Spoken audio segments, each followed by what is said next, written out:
Welcome back, everyone. Sorry I'm about 10 minutes late. I had to get everything set up perfectly. Had another project I had to go and finish taking care of. But I am here. And we are going to be discussing the timeline tonight. If you guys didn't check it out on the social media, see what I posted, we're going to be looking at the timeline. Now, I added some. I wasn't actually able, with my time I had today allotted to me, I did not have enough time to actually finish getting the phone numbers up. But we are going to edit that toward the end of it, but we're going to go and do a quick little recap of what changed on the timeline, some things we need to clear up. So if there's anything that you guys are seeing that maybe I'm wrong, and I very well could be, because I'm trying to go and recall everything at the same time of doing this, of what we know, right? There's things about this case, like, it's slipping my mind off the top of my head. I have to review things every so often, and this timeline is actually what helps me. Because if everything is verified 110% and not just what we have, right, then we've got something solid, something we can work with, something we can walk on, some ground to walk on, if you will. So you guys will see there is going to be parts where you'll see highlighted areas. Those are going to be areas I can't confirm at the moment. And once again, this is no offense to me. If you guys are jumping in like, hey, look, but we can verify this, just let me know where it's at. Cool, we'll check it out. I'll verify it, and then we'll be on our way, right? So I'm going to go and zoom this in a little bit so you guys can see. There's no changes in the very beginning, so we already understand everything here. So far, it looks pretty legit. I haven't gotten all the way back to make sure everything here is 110%. My belief here is, once again, we all know my specialty is timelines. Getting the alibi, so like just like Hunt a Killer last night. What are we trying to do? There's 3 things here we're going to try and do just like Hunt a Killer, right? And it's, any investigator will tell you this too. You get the means, you get the motive, you get the opportunity. It's the same thing every single time. So, what does the timeline allow us to do? 2 things. You got motive. You can now bring up some something that could have pushed somebody over the edge, right? And then you've got opportunity. Okay. Now, means may not even, there's generally not going to be something here, except with this case, we do actually know how he was killed, right? Gunshot wound. As far as we know, that's how this happened. It's gunshot wound. Okay. They're saying the medical examiner said they found, we've got, I believe it was entrance but not exit, I believe is what it was, or it was exit but not entrance. So we had some things that could be verified while others could not. And this is with all 3 bodies. But as I like to reiterate every single stream when we talk about the Crowley case, is we know for a fact David did not kill Kamel because he was already dead when she was killed. Okay. Is it possible that he killed Rania? Technically speaking, he was alive after her. So that's all we can really say. Is it possible? Technically speaking, based on the timeline, on just time, right? Just on that alone, yes. Everything else we know, based on bullet trajectory, we have the lack of blood, that he didn't do it. It's impossible. Because it doesn't line up. And the other thing we've got, could he have killed himself? No, because who would have cleaned up his blood? Anybody telling you that the damn dog, Paleo, poor guy. There's people that I'm sure out there that are going to be like, all right, well, yeah, he licked up all the blood. Really? And ate all the brain matter and just happened to go and just crunch right into his skull and just go and feast away. Like, right? You know what I mean? Just, no. Because there would still be residue, and you'd also see there would be some DNA found on the floor. That the dog's not going to be able to get every last bit of blood, nor would it really try, because there's also the carpet. Is now you also got to think about, well, look where his body's at and look at where his head's at. Oh, well, the remains of his head. Oh, that's right, it's on the carpet. That would have seeped through. That dog wouldn't have been able to go and to lap it up as quickly as it came out. You know, we're literally talking take it on the fountain, right? Nah, I didn't do it. So, we know that's not possible. Okay? So, if David didn't do this, if he didn't kill himself, and he couldn't have killed his wife, possible that maybe he killed his daughter, but not probable. Because now we've got, well, he couldn't kill himself, so who killed him? And then did Kamel shoot herself twice in the head? Really?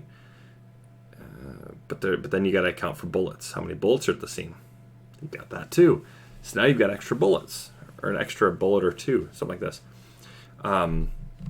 Then you got the bullet casing location. Then you've got also the bloody handprint on the gun where it's at, or whatever. And then you've got where the gun's location's at. If David didn't do it, who did it? Simply comes down to that. Okay, it's impossible. David could not have done this. This is murder. There's no ifs, ands, or buts. This is what happened. Okay, but let's continue on. So what else do we know here? Go into the timeline here. We're going to just go and start going down. Now, this is going to be the area right about here. Well, technically from a little after here down is where all the data is that's going to really go into this. Does any of this matter back here? Yes and no. Okay. And the reason I say yes and no is because yes, because if there is motive and it was a long lingering motive. Somebody was just constantly angered. And this is a longtime friend or family member. There could be motive back here. What it is, that's still to be discovered yet, right? We don't know for a fact. Okay. But we know somewhere in 2014, this is where this is going to go. Somewhere in 2014, all the way up until January 2015. This is the timeline we're looking at. This is the time frame we are looking at. This is what's going to most likely have our answer. Okay? All right. So, we're going to keep going. So we're going to go down a little bit farther because this is where our numbers start coming in. So we got in May. I'm still looking for proof about this. The Crowley family leaves and arrives in Hewitt, Texas, roughly 15.5-hour trip if driving nonstop. They drove from Minnesota in the black Toyota Corolla. We need proof of this. Why? Because we don't know. Is the Lom family, can we still look at them like somebody over there might have been potentially a suspect? Can we confirm alibis of the sister, of the sister's fiance, well now husband? Can we confirm all these things? Can we confirm Mr. Alam wasn't there? We can't confirm these things. And I'm not making anybody out to be a suspect. We cannot confirm location of anybody here, right? Now, does this mean everybody's a suspect? No, it doesn't. No, it doesn't. I want to make that very, very clear. That does not mean I am saying, yeah, okay, these guys are suspects. No, I'm not even making that allegation here. But we can't. Because that's where this can matter, right? Now, we know that they did drive. We do know they did go and they drove there, right? How do we know this? But do we know if this is the date, right? And this is where we need the journal, and I got to go back over it and take a look. This is me just getting the proof. I'm sure this happened, but is there something here? Okay. But once again, proof. I got to make sure when I go and leave some proof here so we can show this did occur. So this will require a journal entry, just because I'd rather leave a journal entry on this. I know it seems a little redundant, but we're gonna. Okay. Anything so far? No? Okay, we're going to continue. All right, then we get May 27th. Family drove back to Minneapolis, Minnesota in Anjum's Acura. So did this actually occur? Once again, proof would be nice because then we can see this car exchange. Did this actually happen? Did this event actually occur that Sidra had claimed, right? Her and Vinny, I think his name is. Did it actually happen? Did they actually come up? I'd like to have that in here just for proof so we can verify essentially these events did occur. Okay, we're going to keep going.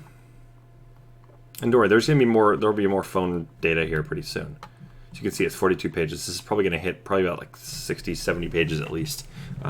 Once it's complete, if not more, could be even up to 100 pages. Okay. You'll also see it's a lot better organized too. That's the other thing. I forgot to go in. I got to get this adjusted. This needs to come down. So I'll make sure this is adjusted tonight. Probably on stream. We got June. We're going through June. No, July. Next thing we need to confirm is the Crowley family found out about Nyla Alam's cancer. Do we have proof of this? Okay, we need to find proof. Why? Because did she have cancer this time? Is this when they found out? Okay. And then we've got 2 days later. Crowley family disagreed with Nyla's choice to go undergo chemotherapy. Do we have proof of this? Okay. So we've got journal entries. This is where I'm checking. And now I've got 2 journal entries same day. Bam! I can take a look right there. I wrote this, therefore, after journal entries. Chances are this is from the journal entries. I just want to make sure I've got proof. Like I said, we want to rule everybody out as quickly as possible. We want to make sure certain events actually did occur. Because could this entire cancer event, could that have stirred something within somebody? We don't know. Okay? Do we have means? We know that the family's dead. We know they were murdered. We can prove that. We don't need the timeline to prove that. The timeline is not going to necessarily prove that. However, it will produce motive. Chances are very likely for motive. And then on top of that, we've also got opportunity. Who had the opportunity to do so? Okay.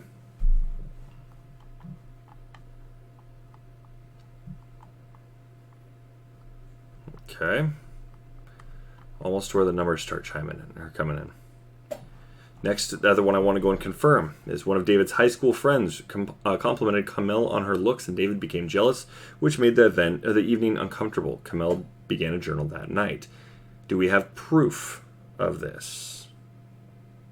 This is what I'd like to have, is proof. Because could this have set off this cult? Or this, not cult, but, what's it called? Pact theory. Could that have set this off? Is this something that was used in the narrative? We know it's impossible. Well, the likelihood of pact over David doing it all is more likely. I will put it that way. Is that the thing, though? No, I don't believe so. Because David would have had to have cleaned up. We need to know whose blood was on David's shirt. We need to know, and they didn't. I don't believe they tested that at all. So, don't know whose blood is on David's shirt. Therefore, we can't prove. Was David holding Rania? So if he was holding Rania, then why was he holding her? Did he kill her? I doubt it. And this does not look like David and Kamel decided they're just going to go and kill their daughter and then kill, David. They kill David and then kill Kamel.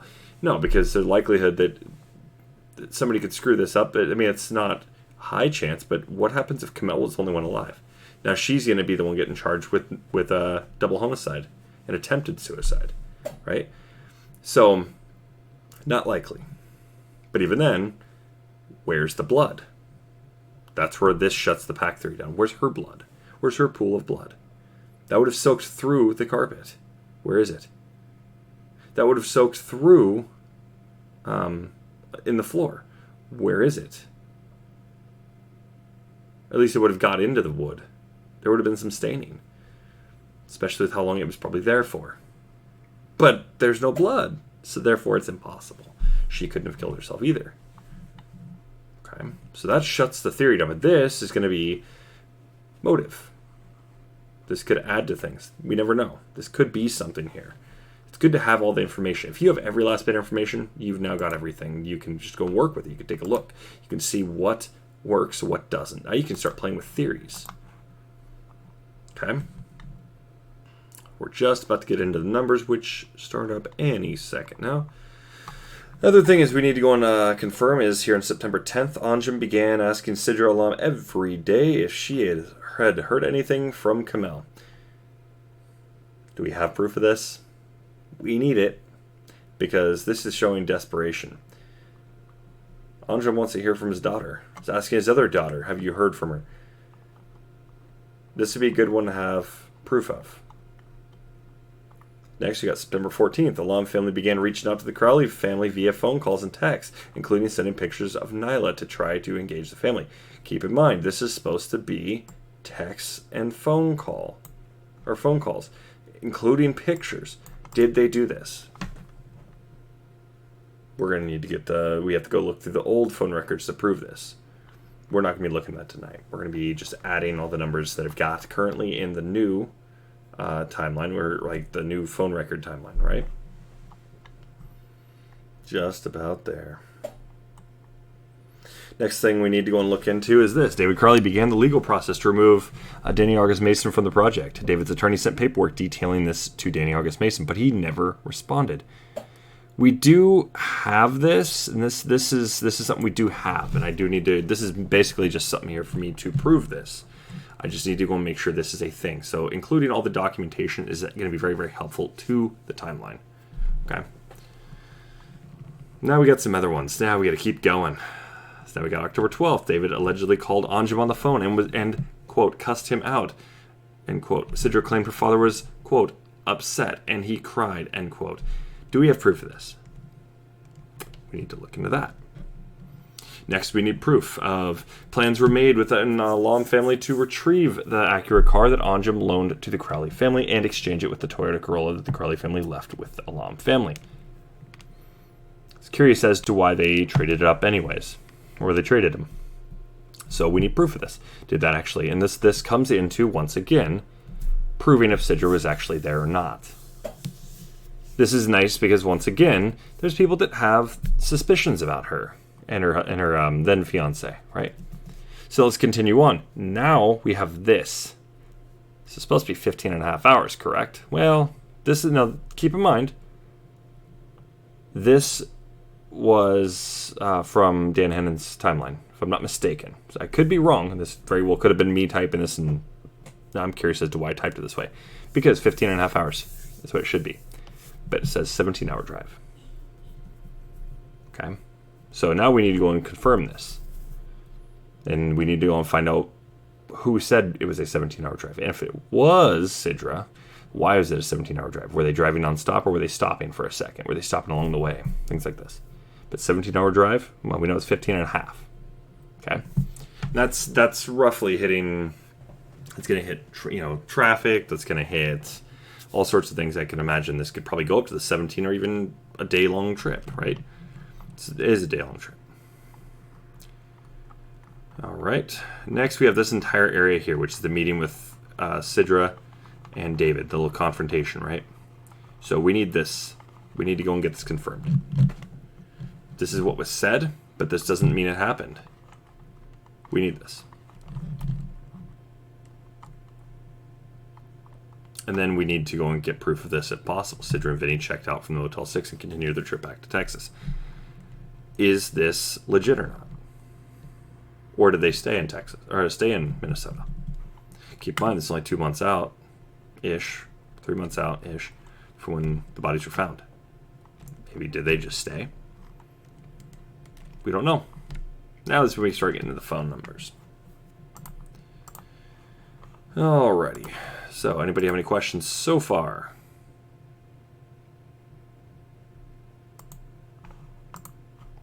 Wait a second.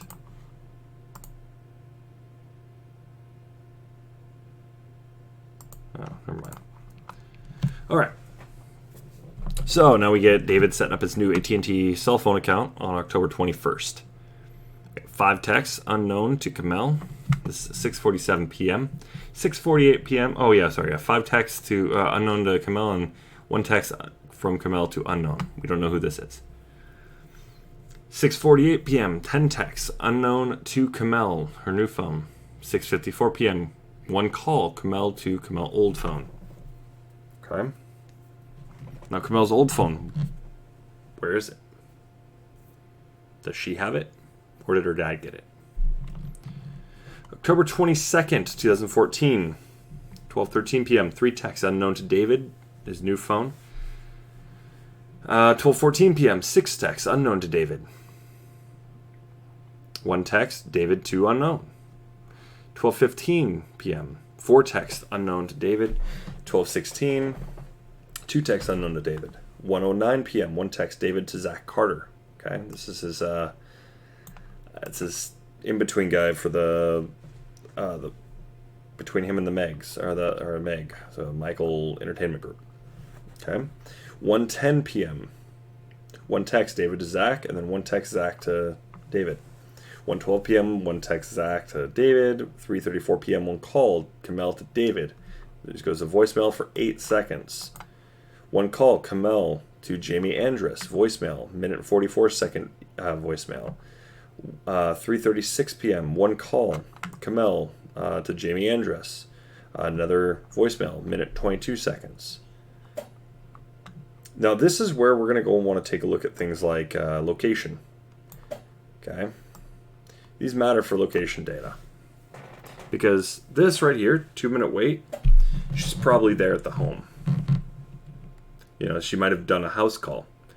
So who is Jamie Andrus? Be one. Is this just a customer, like a client? We don't know. 5:38 p.m. Unknown text to Kamel. 8:07 p.m. David to Zach Carter text. 8:10 p.m. So now you're getting a conversation between 8:07 and, well, the 8:39. Yeah, so all the way the rest of the rest of the conversation between 8:07 and 8:39 is all text between David and Zach. Don't worry, we're going to go and visit some things. I am going to show off the phone record because I've added quite a bit since we last looked. So there's more to add to phone calls. You guys will see here in a second, and some of it's actually kind of shocking. Because when it comes down to the data about it, why is David in contact with these people? Makes you kind of wonder, especially with this whole Fort Hood theory. I'll leave that just kind of right there on the table so you guys can go and ponder about what I mean by that. Next, October 23rd, we have 12:25 p.m. text to David to Kamel. 12:26, Kamel to unknown text. And then 2:02 p.m., one call. Kamel to Lizzie, or Lizzie Jacobson or T. Jacobson. It's an hour and a half long. Hour and 29 minutes, 31 seconds. Okay? That's how long that call is. Whew, it's a long call.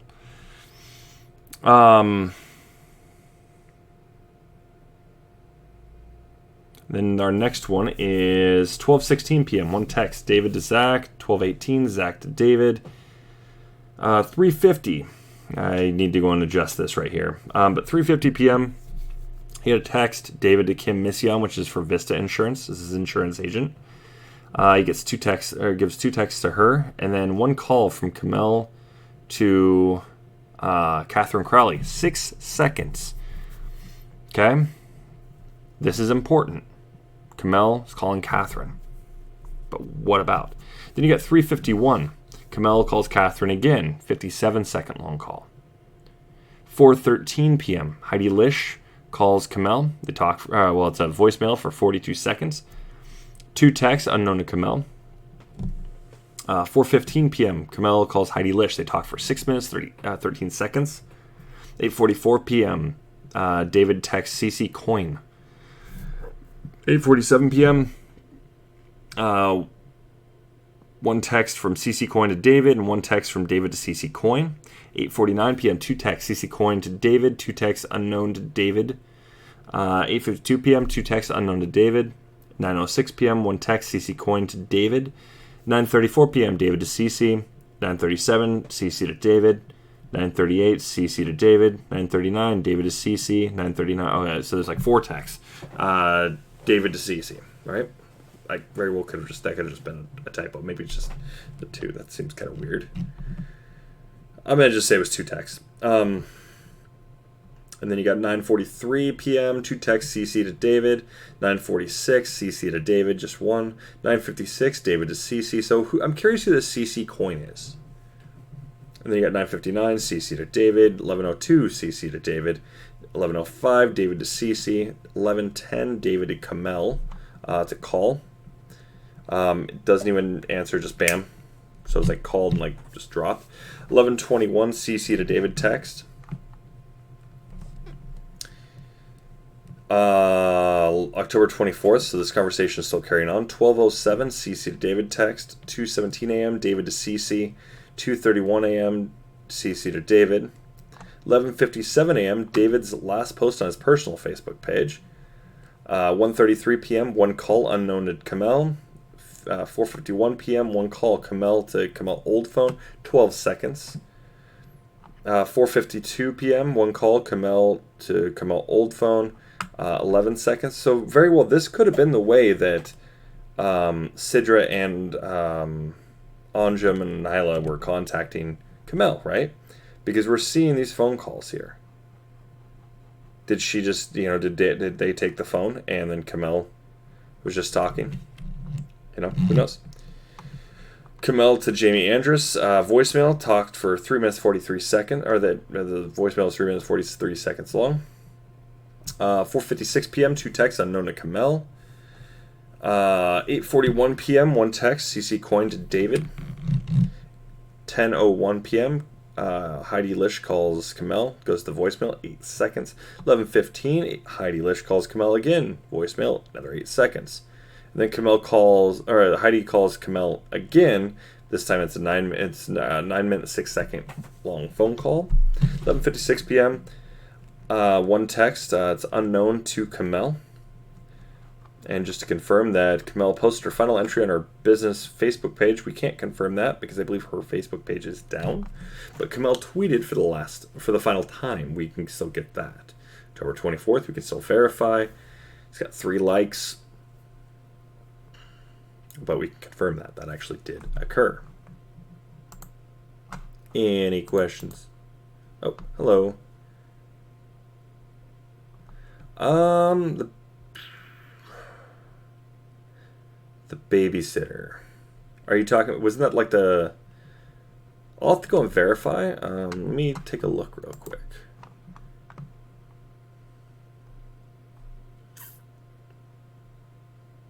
I want to say it was something else. We'd have to look at the financial records. Let's take a look at that real quick.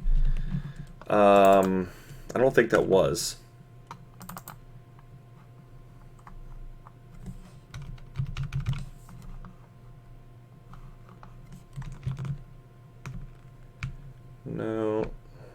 No, it was Joanne. That's who it was. She's the...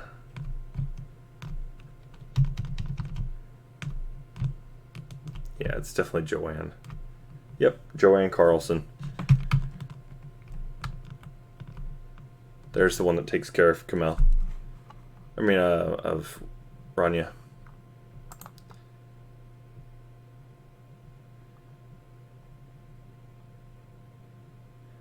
That's a good question. We don't know. And I haven't found out yet, so. Oh, no, it's all good. I'm still going to go and... That's the thing. It's like I'm looking for people to verify me, and I'm going to go and take a look at what people are, just question even. Is this, is this a babysitter? It's a valid question. Totally valid question. I honestly don't remember off the top of my head, so. Next, we've got October 25th. So we got day 1 journal entry. This is also the last date in the journal that he stopped sharing his location. I'm going to go and confirm that. I could have sworn he still shares his location, but I'm going to, once again, I want to verify that. So then we start getting texts, and I'm pretty sure these texts here are basically notifications that somebody texted her, which I don't know why somebody would do that, but I believe that could be what this is. It would also be maybe, text limit. We don't know what kind of phone plan they had either. Do they have unlimited text, or is it, they had limited, right? This is why they don't respond to everything. We don't know. 4:27 p.m., 2 texts unknown to Kamel. 1 text shares Cooley to Kamel. 4:31 p.m., 2 texts from Brooke Simonson to Kamel. And 2 texts unknown to Kamel. 4:32 p.m., 1 text Heidi Lish to Kamel. 1 text unknown to Kamel. And 1 text from Brooke Simonson to Kamel. 4:33 p.m., 1 text unknown to Kamel. 4:36, 1 text Heidi Lish to Kamel, and then unknown to Kamel. 4:50, Heidi Lish texts Kamel. 4:51, 2 texts from Heidi to Kamel. 4:59 p.m., 1 text Angela Conrad to Kamel, and then an unknown to Kamel. 5:05 p.m., 2 texts unknown to Kamel. 5:33 p.m., 1 text Heidi Lish to Kamel, and then an unknown to Kamel. 6:30 p.m., Brooke Simonson to Kamel, then 2 texts unknown to Kamel. 7:39 p.m., 1 text from Sheris to Kamel and an unknown to Kamel. Then we got October 26th. That's where Dan Jr. posted a comment on his Facebook wall about how easy it is to watch gruesome deaths on television. This post was later removed. Curious. And see, it's funny how he also words it. How has it become customary and so easy to watch human beings? In parentheses, myself being the guilty one here. What does he mean by the guilty one? Gruesomely murder each other on TV and film. Interesting. Now we got October 27th. We need to confirm this. David contacted David Kirk West on Facebook and asked if he would like to produce the web series scenes that would have been filmed in the Pacific Northwest.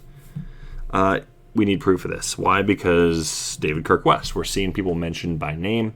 It would be nice just to have confirmation, right? We want to be able to rule everybody out as possible. So at this point, who can we rule in?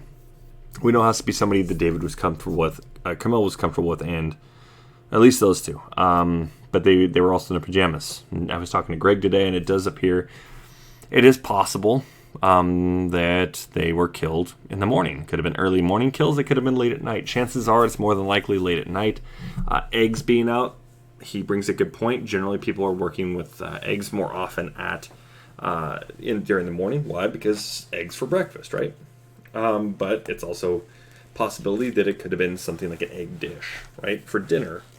Because there are egg dishes, like dinner time meal egg dishes.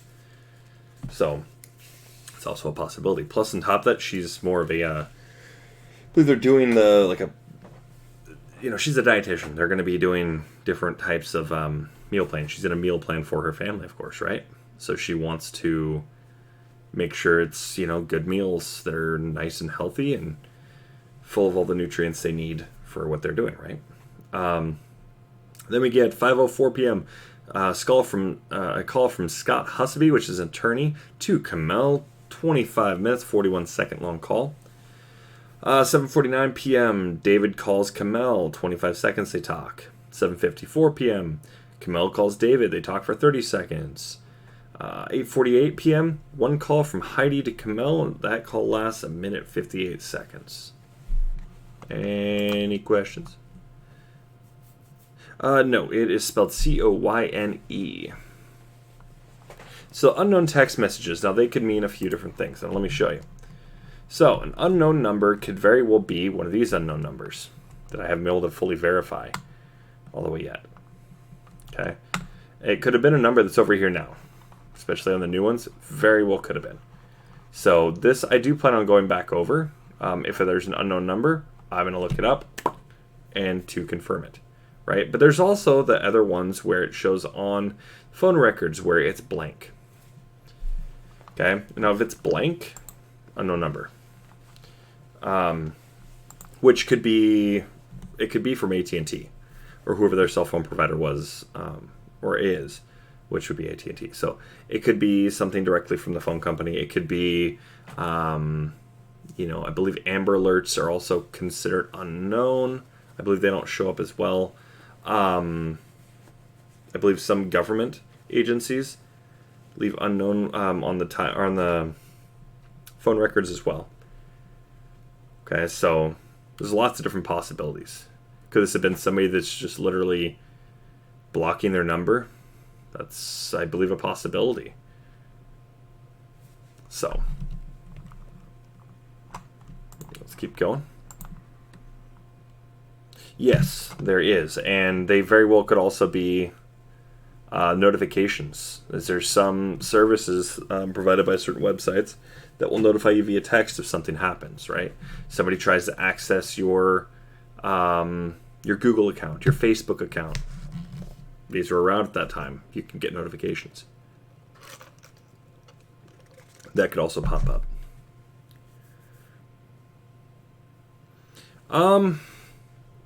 From a text, it's more than likely if it's an unknown.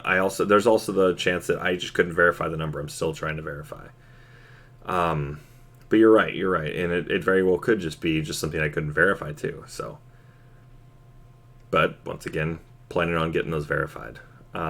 So there is a lot of unknowns. So, all right. Next we got 1:37 p.m. 3 texts unknown to Kamel. 5:14 p.m. Oh, never mind. I'm over here. Whoopsies. 7:49 p.m. David to Kamel. Okay, we already talked there. Oh, we're down here on 28th. State of Minnesota issued the automobile title certificate for a 2005 Toyota Corolla in the name of Kamel Crowley. Undrim shut down the AT&T cell phone and data plan for David. Why David, not Kamel? So, we need confirmation. We know David got a new cell phone plan, but why? We don't know. This comes back on this here.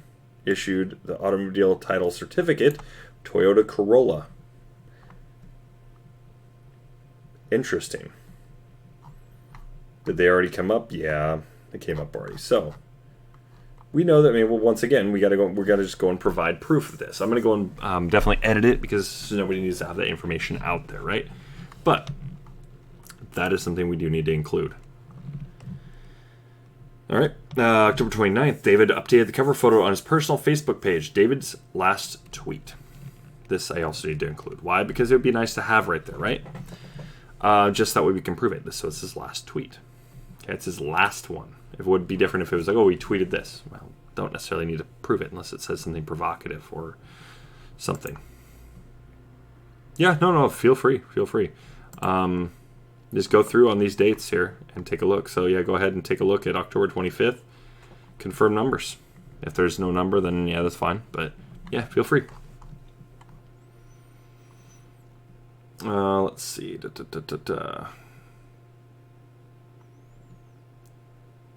So, oh yeah, and then we got the calls. So 1:35 p.m., one call from Scott Husby, once again, the attorney, talks to Kamel for 1 minute 15 seconds.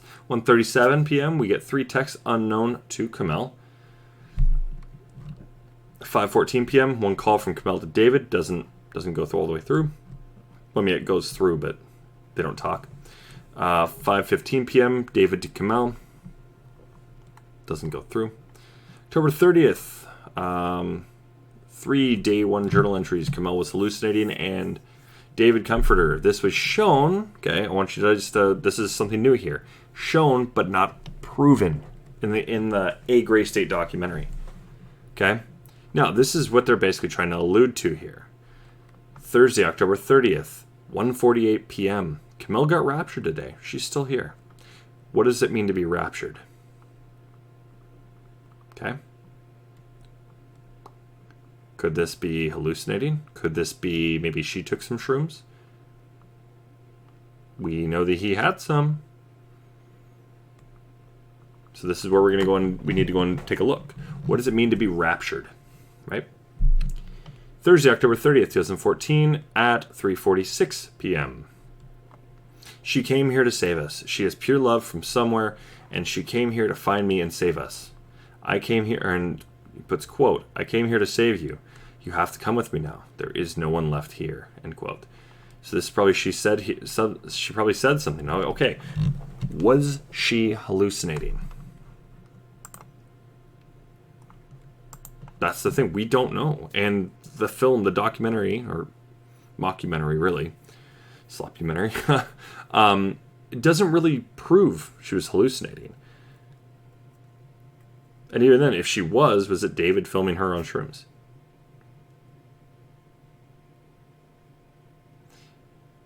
Okay, we don't know. Is this her being high and thinking philosophically? Was she tripping balls? We don't know. We don't know. There's nothing we can say. It's shown, but not proven. We know that video footage was cut. I was able to prove that. If you know, you know, right? 4:35 p.m. One call from Zach to David, 25 seconds. 6:03 p.m. Zach calls David again, 25 seconds. October 31st, so Halloween, 12:39 a.m. Text from Heidi to Kamel, and then 2 texts from unknown to Kamel. 3:31 p.m. 1 text, Kamel to Lizzie Jacobson, T. Jacobson. Okay. November 2nd, 2014, 3 day 1 journal entries. November 3rd, 2014, day 1 journal entry, just one. Then we start getting the phone calls. 11:58 a.m., one text from David to Eric Maupin. So just to go and bring this name up here, I know that this one is one Cindy likes to talk about. So Eric Maupin, this is actually a different number. This is not David's old phone number. So now that's what David's old phone number also brings up some questions too now. Now we know his name was registered. I can't show off the data, nor am I going to. But I can confirm that yes, he's on the names of people that have had that phone number. But when it comes to, at this point, did Eric Maupin have that number? No, he has a different number. Then we got 4:30 p.m. One call from State Farm Insurance to Kamel. The voicemail is left, 12 seconds. 7:23 p.m. One call from David to Chris Peck, last 7 seconds. 10:13 p.m. One call from Scott Hussaby to Kamel, last 2 minutes 43 seconds. 10:44 CC text David. 10:46 CC text David again. November 4th, day 1 journal entry. The Garden of Gethsemane was mentioned, which was where Jesus accepted that he was about to be betrayed. Now we need proof on this. Username Silver Lodge asked about the status of the Gray State film on an internet forum. Okay. And now this is before. Okay, now this is where we start getting the time. So 10:08 a.m. is when the journal post actually occurred. Right? Remember yesterday when you saw it it was 3:33, and you realized you were munching an apple that Kamel had just given you. Last night, 8 to 12:30, our Garden of Gethsemane. We are cast out of Eden. So for 4.5 hours, did he figure out he was going to be betrayed? And did he figure out by who? He's mentioning the Garden of Gethsemane. Somebody with no biblical knowledge will have zero knowledge about what this really means. Then he's starting to use witching hour type of mentionings. 3:33. I believe that is the time of the devil, if I'm not mistaken. Let's take a look. 3:3 shows that your guardian angel is beside you to provide you with the strength and ability to take one step at a time while you live a stress-free life. That's Psych News Daily. That's the angel number.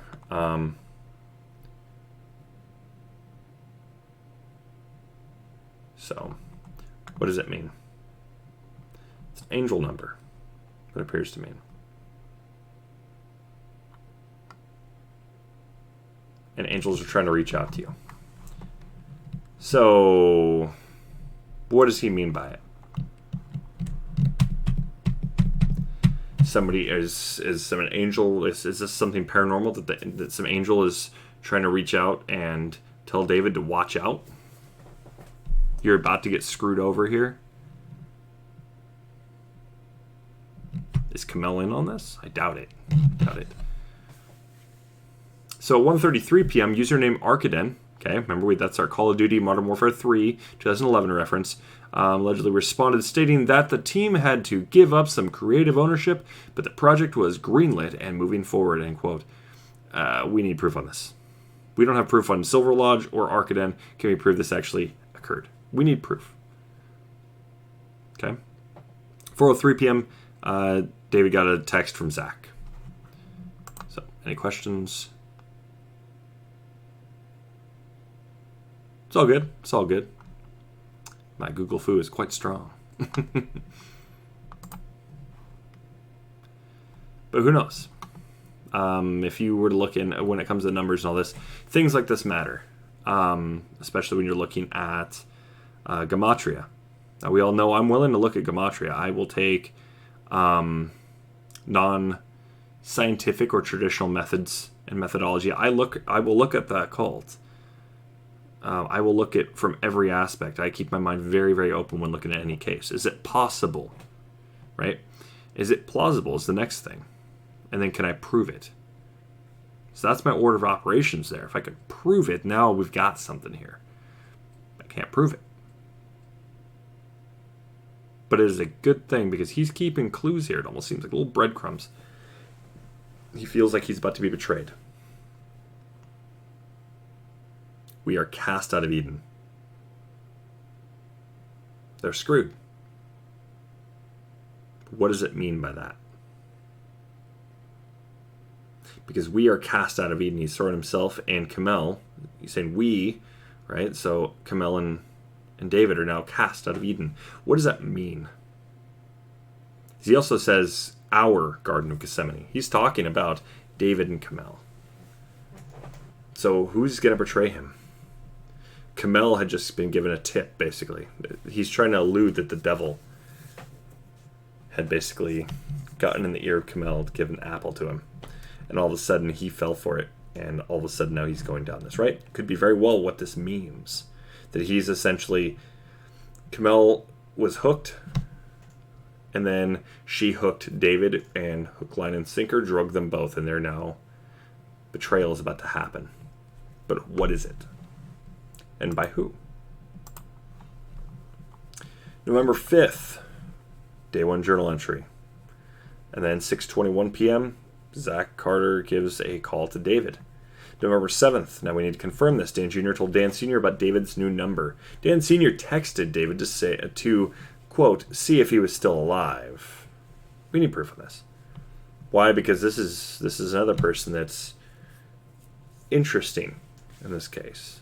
Somebody that's close to David that David had pushed away.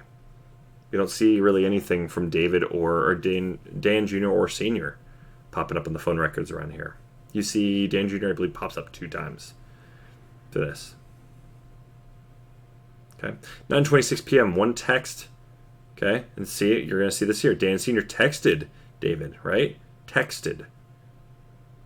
Did he text him? To see if he was still alive? But we don't see anything like that. We have 9:26 p.m., 1 text from Kamel to Carly Thompson. And 10:41 p.m., 1 text from Carly Thompson to Kamel. Curious about who Carly Thompson is? It's the person that got the gecko from Kamel and David. Hence the fish tank theory, right? We know that there was a fish tank there. Is that what held the gecko that they gave to Carly? We know this because this is also in the journal. We know in the sloppumentary you get to see said fish tank in the basement of David and Kamel's new home.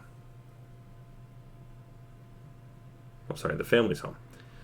So you see it in the basement when David's doing push-ups when he's got, I believe, his daughter and Sean Wright's daughter on his back while he's doing push-ups.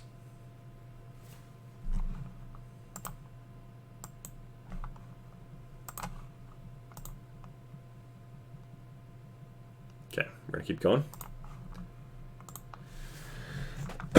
November 8th, 2014.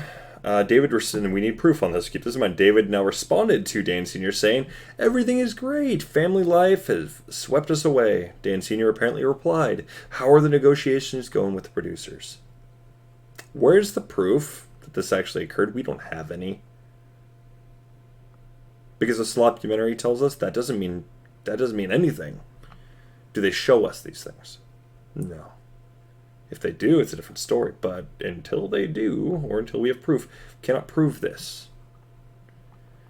This is hearsay. You can use it in theories, but without proof, it's nothing solid. This is literally like walking on quicksand, almost. Leads down a rabbit hole down to a dead end. Don't want that. We don't need that. Now we start getting some calls in here. 2:08 a.m.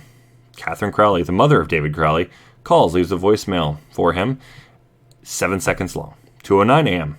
She calls again, same thing, voicemail, but 8 seconds this time. 1:56 p.m. One text from David to Zach. 1:58, Zach to David text. And then 2 o'clock p.m., David to Zach. 2:54 p.m., Kamel calls her old phone. 7:13, David calls Wells Fargo, 51-second call. 7:14, David calls Wells Fargo, a minute and 14-second call. 1:06 p.m., Daniel Crowley Jr., so Dan Jr., calls David, leaves a voicemail for 8 seconds. 11:07 p.m., one text from Dan Crowley Jr. to David. November 9th, 2014, David lied to Dan Jr., if this is true, by stating that he walked from it. Reasons of the spirit, I guess. This time, it's unclear why David lied to his father. He didn't walk away from the contract. David changed his Facebook profile picture to an image of clouds. No communication from Kamel to her mother on her mother's birthday. Where's proof? We need proof on this. But David's post right here, reading it, date of birth, November 5th, 6:35 p.m. or so.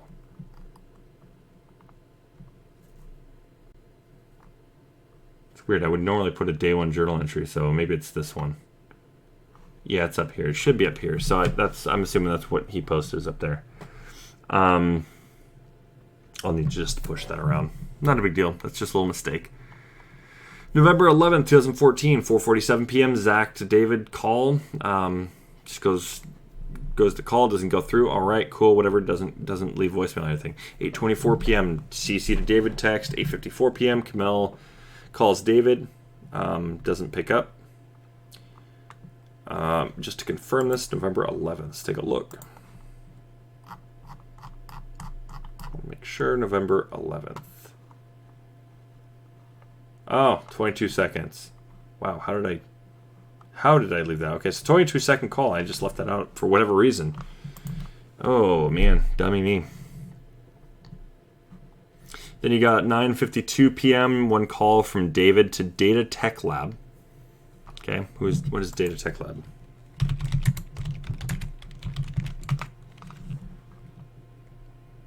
And this is in professional data recovery services.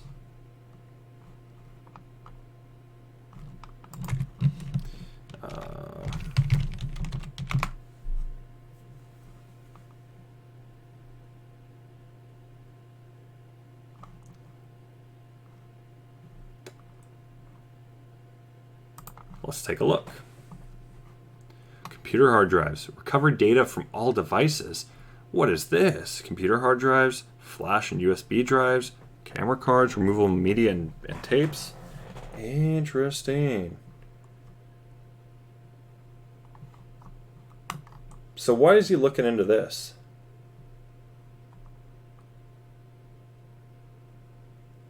Why is he calling these guys? Especially after he's got a journal entry talking about how there was hard drive getting destroyed.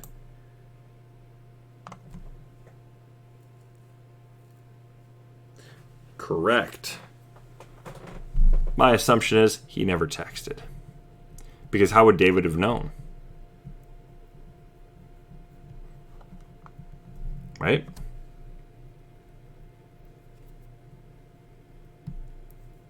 Because we know that Kamel didn't get a call or anything, so how would he have known? And if he was blocked, why is he blocked? Begs that question there. Okay. Let's continue. November 12th, 2014. 4:47 p.m. Call from Zach to David. Never mind. November 12th, my bad. 3:43 p.m. One call from Scott Husseby, the attorney, to Kamel. Voicemail, 11 seconds. 3:51 p.m. Scott calls Kamel. Another voicemail, minute 24 seconds. 3:53 p.m. 3 texts unknown to Kamel. 5:19 p.m. Chris Peck to David text. 6:19 p.m. 2 texts unknown to David.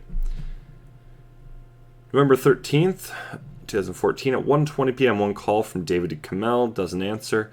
1:21 p.m. David to Kamel doesn't. There's no answer, or just kind of answer, hang up. 1:22 p.m. One call David to USAA, which is the insurance. 4 minutes 47 seconds. 1:36 p.m. Kamel to David, just goes. They probably drops it. November 14th, 2014 at 4:44 p.m. One call from Heidi Lish to Kamel. Voicemail, 24 seconds. One text unknown to Kamel. Oops, I forgot to delete that. That's a text, so this needs to be gone. I need to delete that. My apologies. November 15th, 2014, 8:33 p.m. One text from unknown to David. November 17th, 2014, 5:05 p.m. One call from Cyprus, Montessori.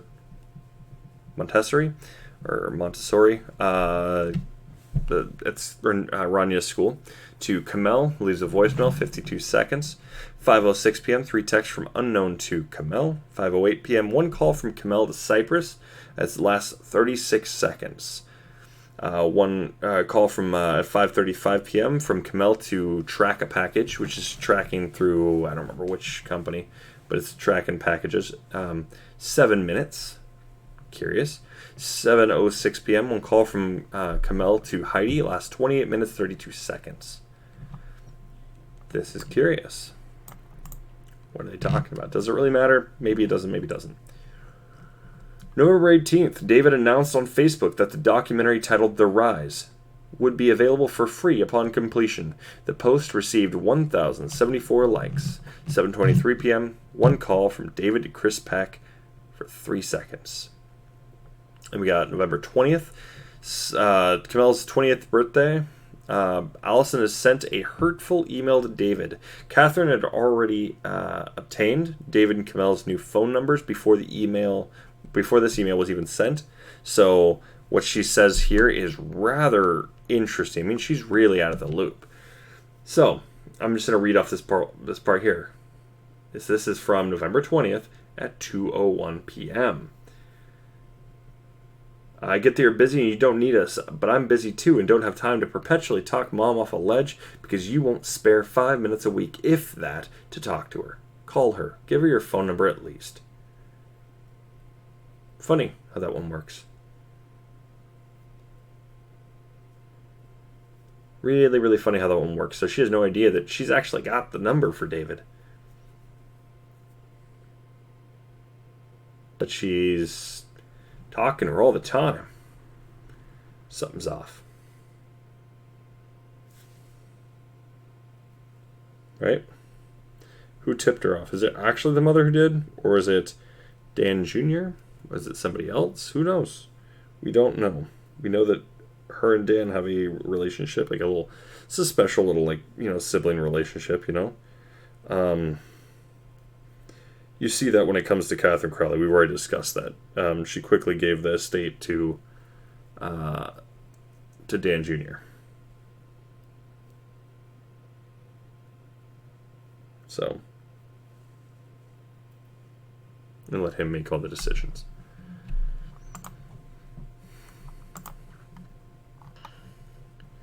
So I didn't add really any other phone calls yet. I haven't had a chance, but this is rather interesting up until here. It gets very, very curious. And we need to go through here, and we need to go and confirm some things here.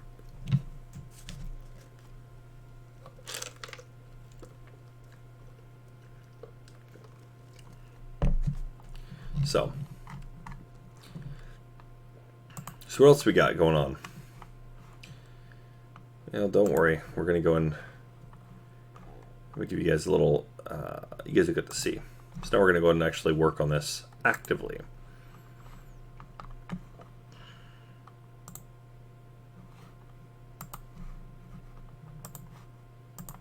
Let's see how this pops up on here. Perfect.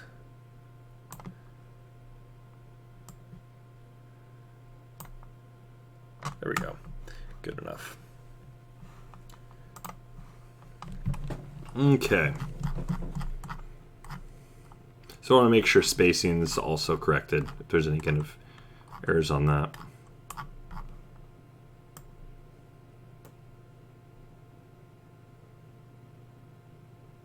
So just remember, there will probably be chunks that are cut out of this if we don't find any proof on some things. But we'll see. All right, so we are on November 20th. Now we have a bunch of numbers to go and add in. Now we know what this time is, 2:01, right? So any that pop up after, which they are all after, we got all these to go over. So we have a total of 7 contacts. Alrighty. So this one now gets moved.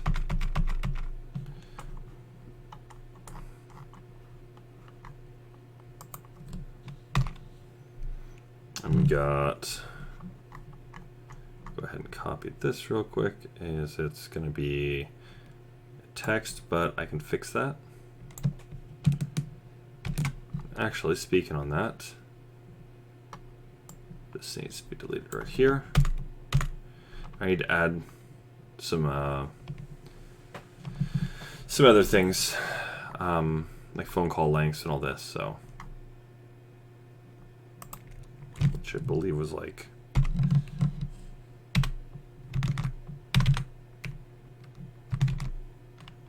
I believe it was just like that, if I'm not mistaken.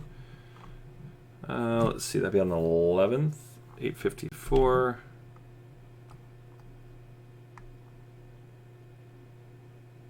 $22. Okay. All corrected now. Okay, so now we're on the 20th.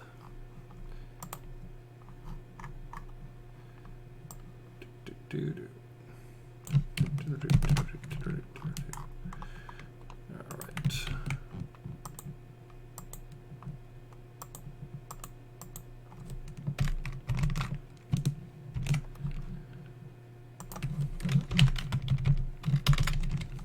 To 11, we got one text from CC Coin.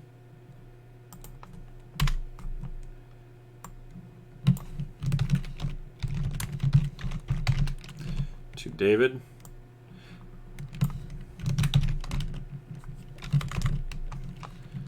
Okay, we're gonna go like this.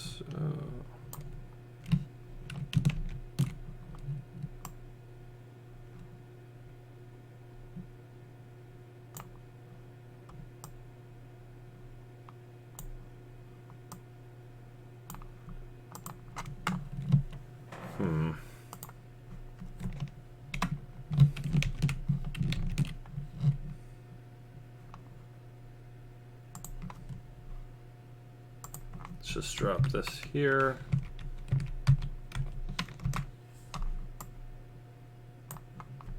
There we go, perfect. As we know, this took place at 2:01.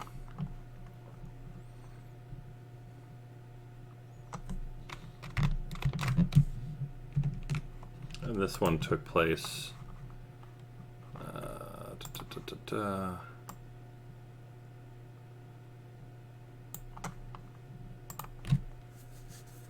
6:57 p.m. And we know there's an 8-second long phone call with voicemail.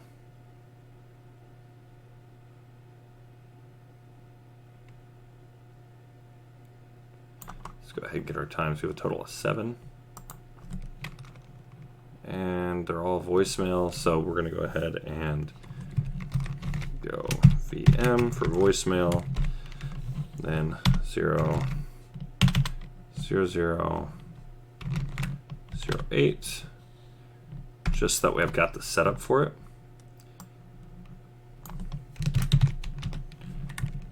We know this is also from Catherine Crowley.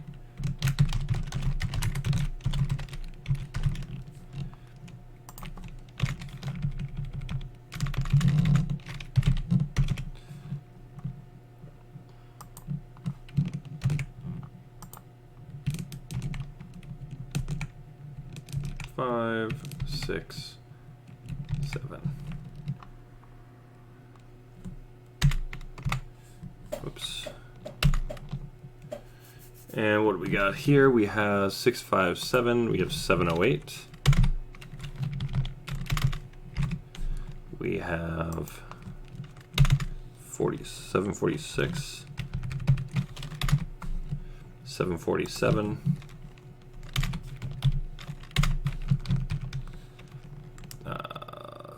1149, 1150. See, so she's calling and it's in a panic. And we also know these are different times. 889776.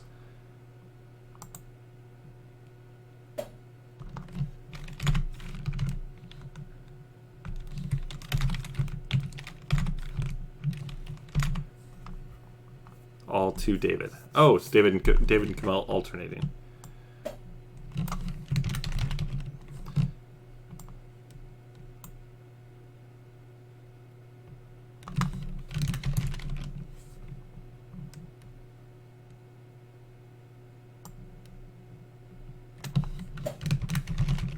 And if you look at the times how this all works out, Catherine calls David, leaves 8-second voicemail, calls back 11 minutes later, calls Kamel, 8-second voicemail, gives him about 38 minutes, calls David, 9-second voicemail. Right after that, calls Kamel, 7-second voicemail, gives him approximately about 4 hours. Calls David again, 7-second voicemail. A minute later, calls Kamel, 6-second voicemail. Right? She's calling him in a panic. This is what this is here. Why, though? It's a good question. We don't know. We have no idea why Catherine is acting this way. But we have here, trying to walk her, perpetually talk her off a ledge. Can we take her, every single thing she's talking about here, and take that, 100%, or can we look at with a little skepticism here? Well, if she doesn't know that Catherine has David and Kamel's phone numbers, their new ones, then we can assume maybe she's really not actually even talking him off a ledge. Or maybe she's just kind of like, oh, okay, yeah, I'm going to go and just blow this up a little more than it needs to be. Very well could be blown up. So just keep that in mind. We have the 21st. We have a ton of them.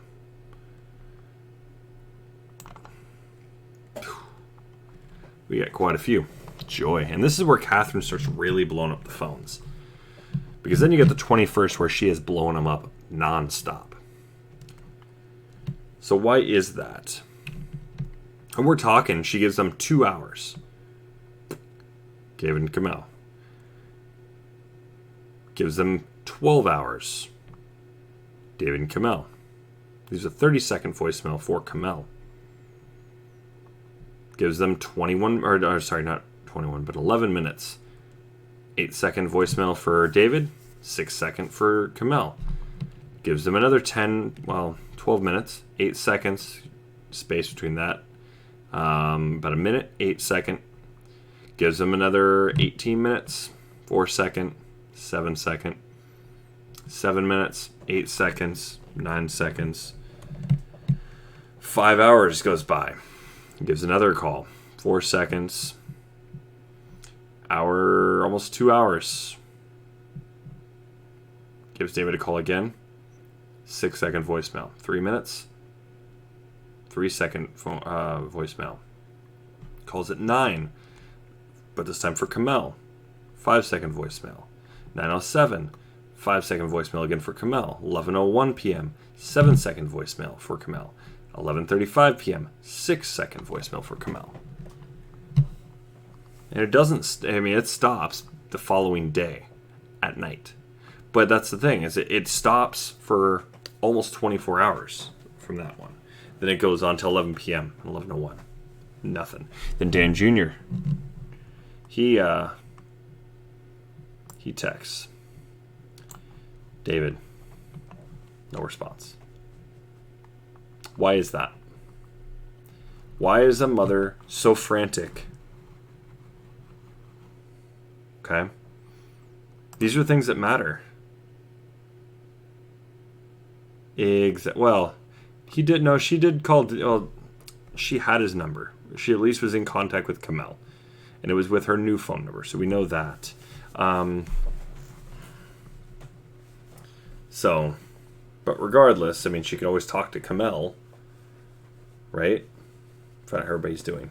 David doesn't want to go and I get it. Sometimes it's just, a mother doesn't want to go and she doesn't want to go talk to the girlfriend or the wife. She wants to go talk to her child, right? I get that. So, but it's kind of curious that she's so frantic. But she goes back and forth, back and forth, back and forth, back and forth. At this point, what did I do? Is basically what could have probably been going through her head. Why is David not talking to me? Right?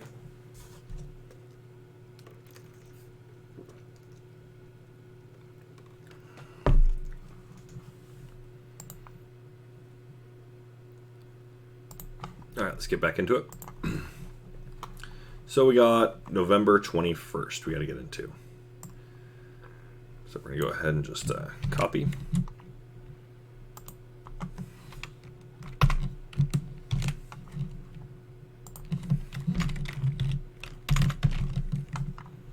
And then we're going to go ahead and just copy this. Well, actually, it's a call, so.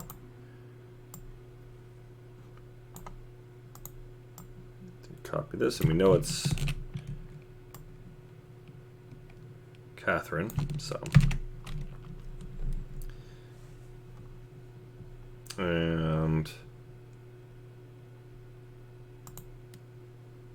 Right, and that's the other thing, too, is then you've also got the same day. It was 10 minutes after the email was even sent. Well, if Dan Jr. already had it, why didn't he just give it to his mom? And why is Allison contacting David? Does she not have it? But why does Dan Jr. then?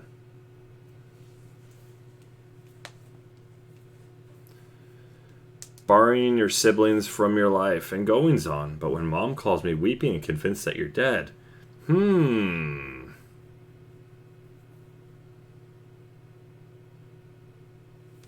That's the part that's really bothered me. What happened? And we know something happened in August.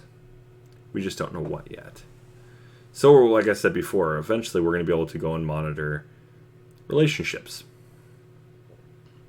When do calls drop off, and why do they drop so heavily? Then we can start tracking it during that time.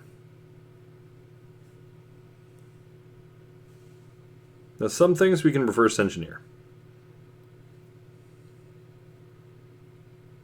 Some of you may not be familiar with reverse engineering scenarios. You know, it's essentially coming up with a scenario, but it's finding pieces that actually fit in that area. Do they actually have to fit? Well, we need them to fit as close as possible, if not 100%. So then we can start putting pieces together. Does this make sense? Can't use it in a court of law. That's the downside with reverse engineering. Is you cannot prove it, or if you cannot fully prove it, it's not admissible in court of law.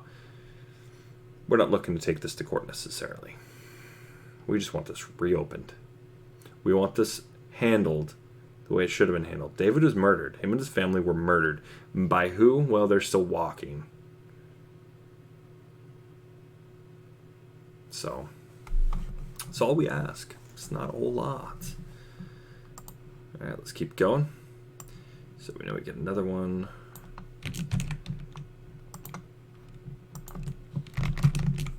All right, so we got 1:56 a.m.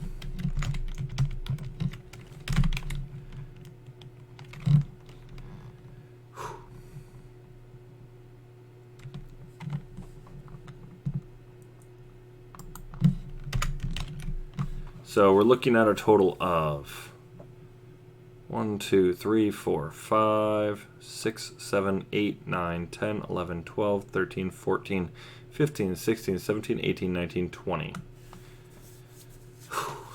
We got 20 things we gotta go make here. This will be a long one.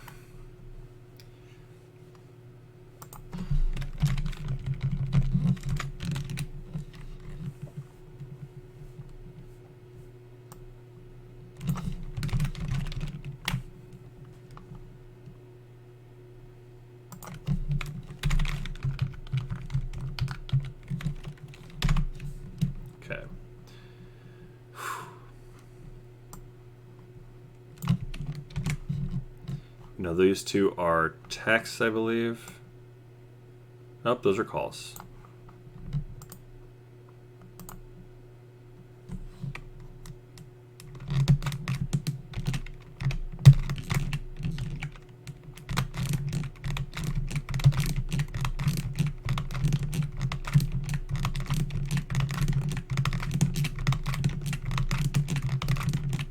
So we got a total of 1, 2, 3, 4, 5, 6, 7, 8, 9, 10, 11, 12, 13, 14, 15, 16, 17, 18, 19, 20. There we go. Perfect. Then we got 109. We know that's going to be PM.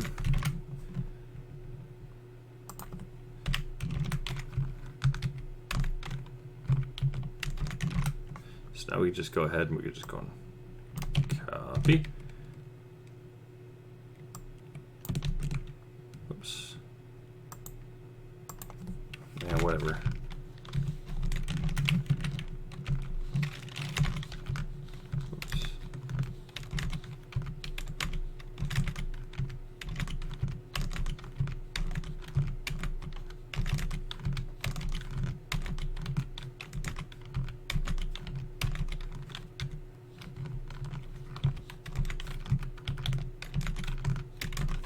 Okay.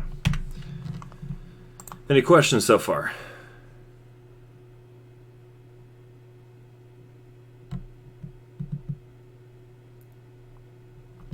Correct. See, I have the same feeling. Why is she calling? And we see this giant gap of this. So we're seeing here from the 20th through the 22nd she's calling. Why those dates? So now we've got a date we need to look and research, because now we've got a frantic mother here. And it's okay, her sister's name is Allison. I mean, his sister's name is Allison. I forgot her name earlier, so I get you.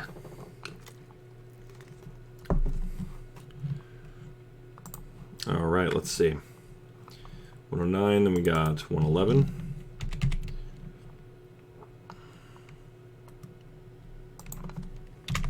We know this one is from unknown.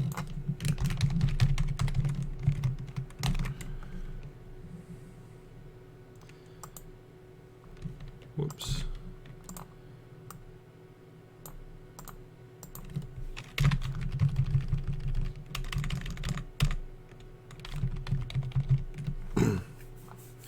Alrighty.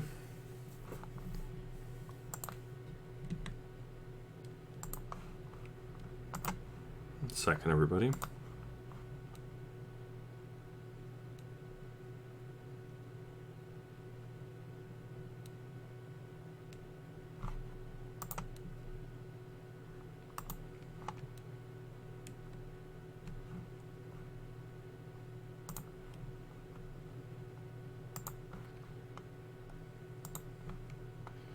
Okay. Any questions, anybody? Anything?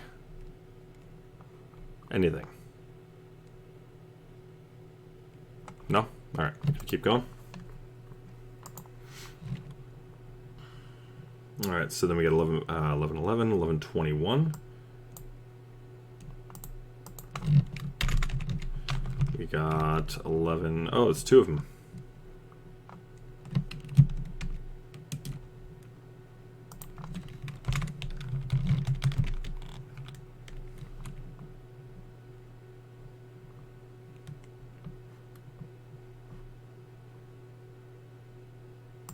We're just going to go one call. And we're just going to delete this right here.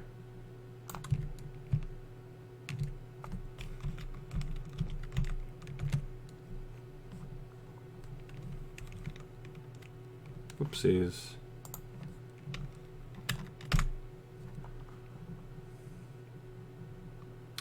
Um, 133. 134, 152, 153, 2 o'clock,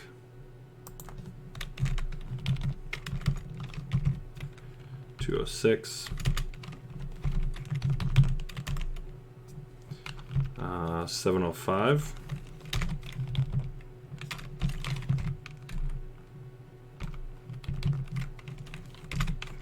856,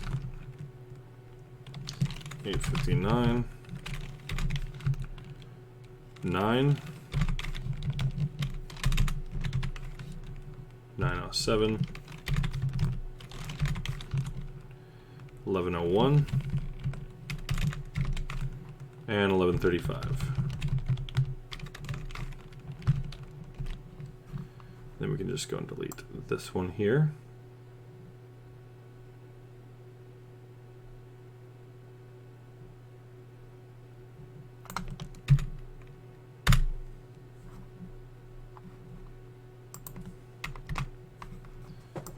All right. Now we can just start filling the blanks here. So we got Catherine and David. Catherine and David here. Unknown to Kamel.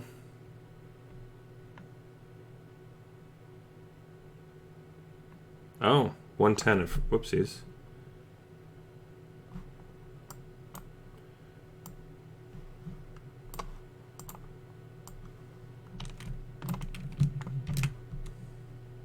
I don't know how I missed that one.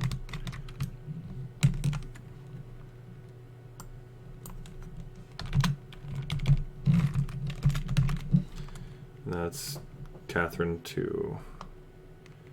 So we got 4, 6, 8, 36 here, which is interesting because now she's going from like leaving next to no voicemail to like please call me, you know, to giving some little bit of a reasoning like why aren't you guys calling me back? You know, this is interesting. This is a mother that's panicking. This is definitely a mother that's panicking. But why? Why is she panicking? That is my question.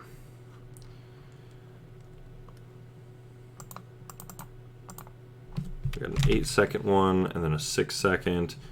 This is David, then Kamel, I believe. Yeah.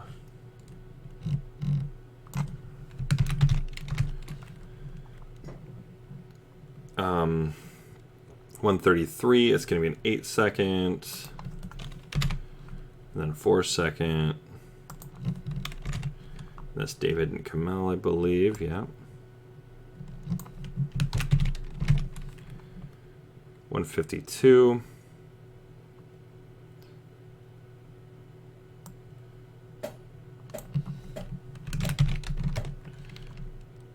It's gonna be a 4-second. 153 is a 7-second. 2 is gonna be David again. And that's gonna be 8 seconds.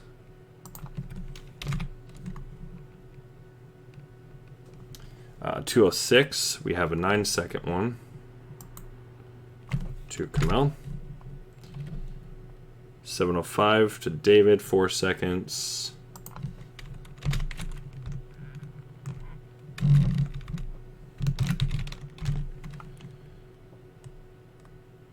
Then to David again. The next two are to David, 56, 59.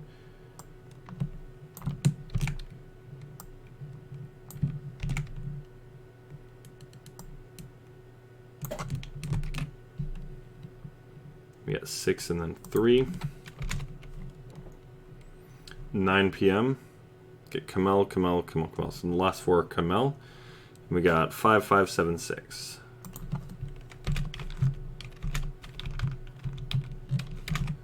All right. So now we've got that. We've got a little bit more of a picture going on here. Now we've got this mother that's calling. She's worried sick. But now how long does it go back for that? We've got this here, the Cypress to Kamel, and Kamel's talking. They call her, leave her a voicemail for 52 seconds. What could they be talking about here? And then we got this. She's responding. They talk for about 36 seconds. What is this discussing? And this is after 5, so which means kids would have already been at home. This is going to be like the principal or a counselor, or it's going to be a teacher. Right? Concern is most likely what this is. But it's also a Montessori school, so we could go and start talking about that. But is the school itself going to give us any answers? No, they're not. We don't have a warrant, so they don't give a crap. We can look all we want, and it will not matter. It's technically, I believe it's illegal for them to go and give out any information.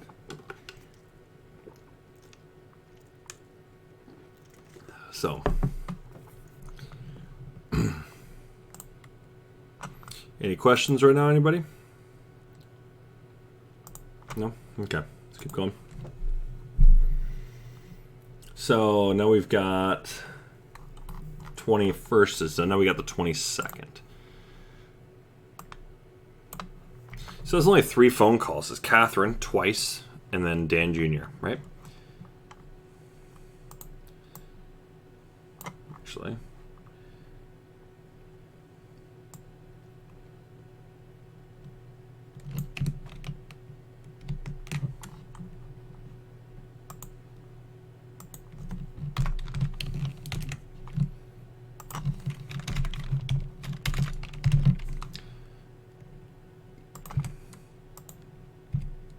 So we got one call from Catherine to David, then Kamel.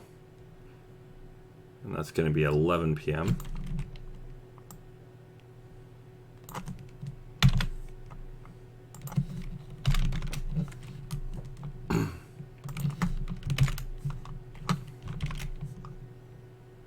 This is going to be 11:01.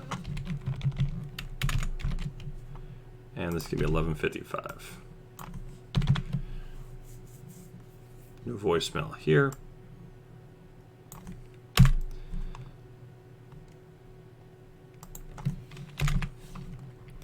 We got 4 and 7.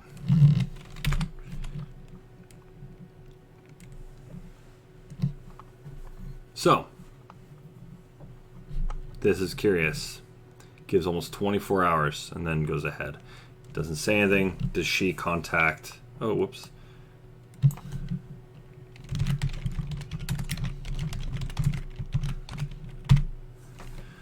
And does she contact Dan Jr. and have him sort it out?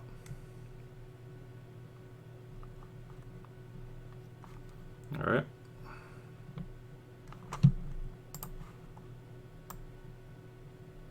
We got a total of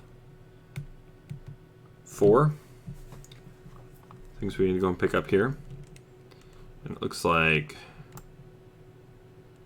2 texts, 3 calls.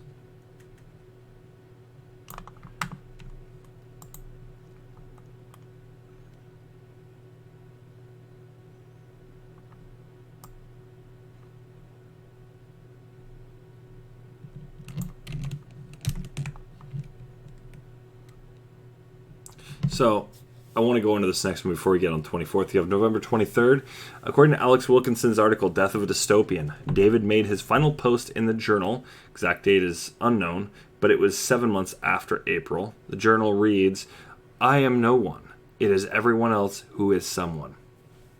You already know this Alex Wilkinson is definitely not the world-class journalist he seems to think he is. So let's keep going. 24th, 11 a.m. Kamel met a friend for coffee. We know that. She paid for some products she bought, and they made plans to get together again, quote, after the holidays. Okay, this is where our next text messages begin.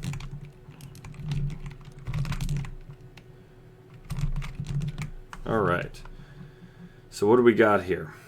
We got, let's get the times down. Whoopsies. 3:09 p.m.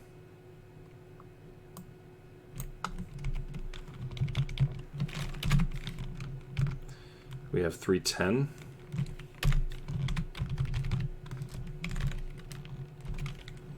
We have, there's 2 at 3:10. And we have 3:51.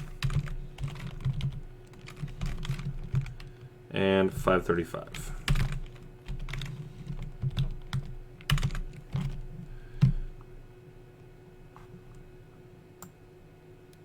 Two texts. That's these right here.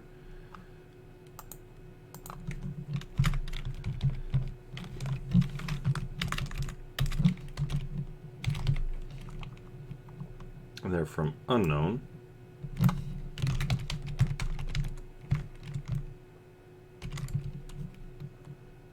Oopsies. This is mostly a Kamel day. So we got Kamel. Heidi Lish calls at 3:09.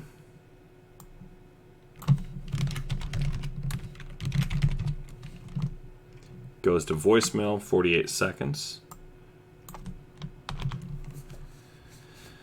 3:10, she gets 2 texts from an unknown number. 3:51, she gets, she calls Heidi Lish, talks for 5 minutes, 10 seconds.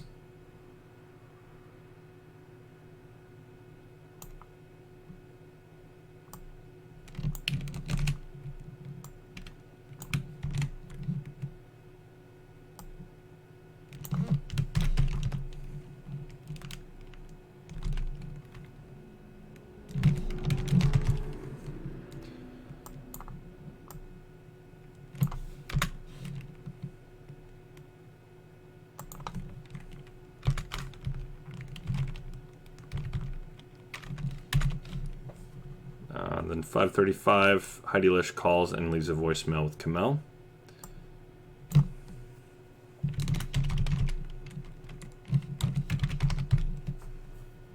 And leaves it for 7 seconds.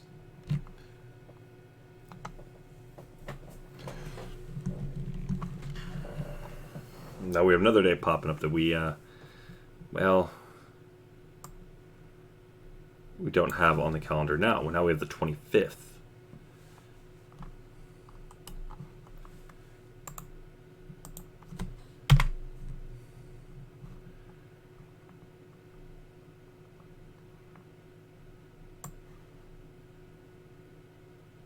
And we have a total of 1, 2, 3, 4, 5, 6, 7.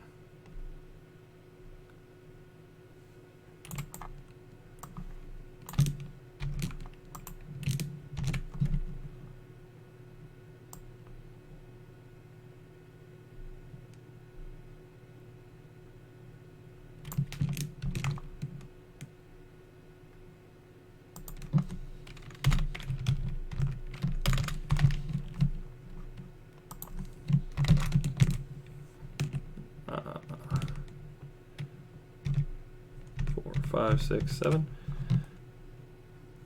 So we got 25th is going to be 1:43 p.m.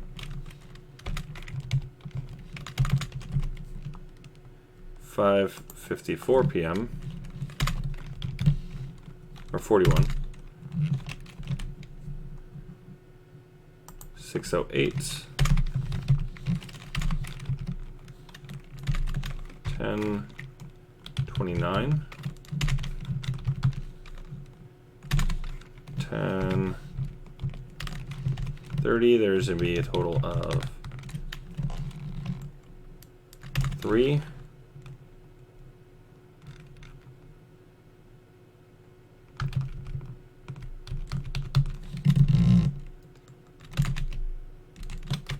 $11:44,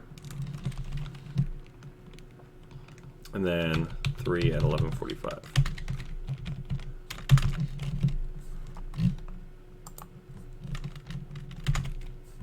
That was from an unknown.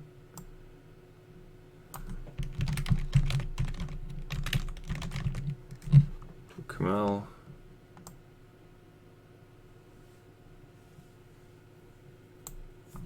All right, now we've got the text. We know which ones those are. It's unknown, and then it's Midas.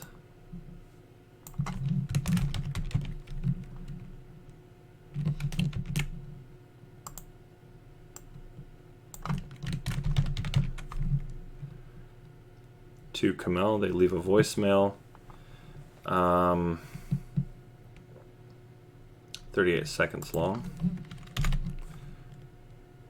These are text messages.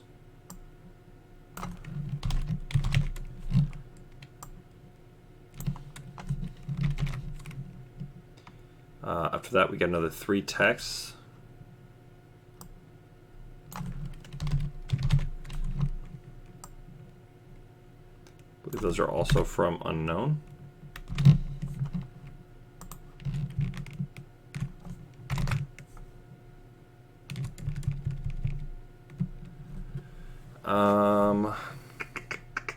Yep.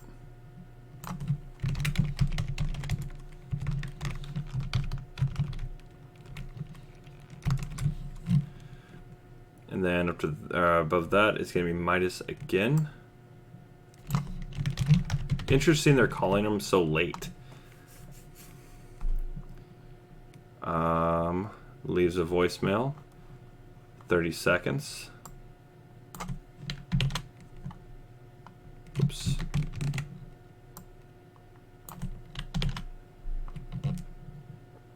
And this all goes to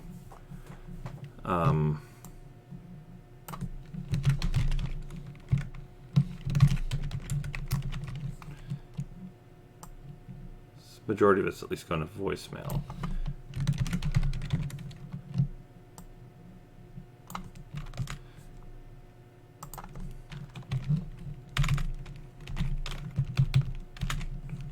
.7 seconds.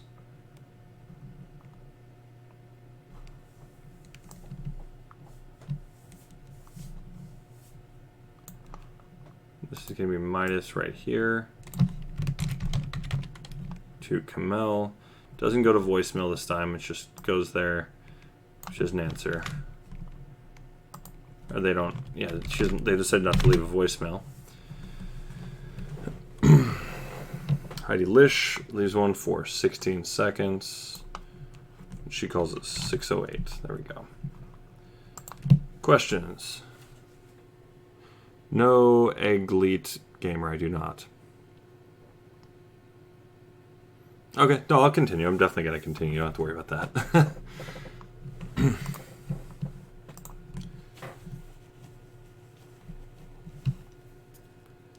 All right. You have a good night.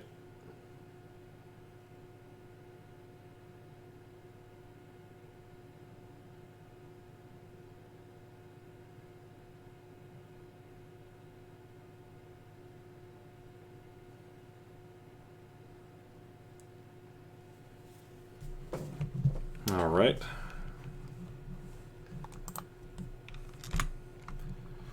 So we've got 25th. It's done. Then we got 2 on the 26th. We got Kamel calling Midas at 3:55 p.m. and then David calling Midas at 6:51. Both of them are behind this. Cool.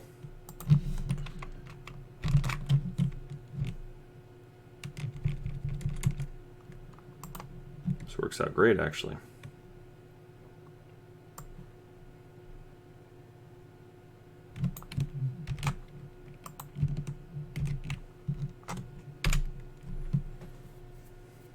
No voicemail either. That makes this easy.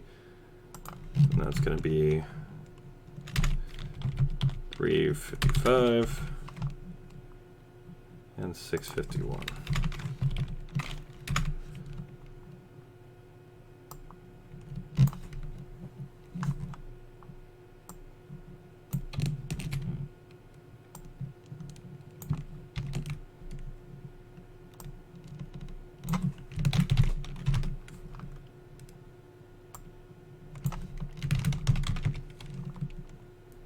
That's going to be a 58-second long call.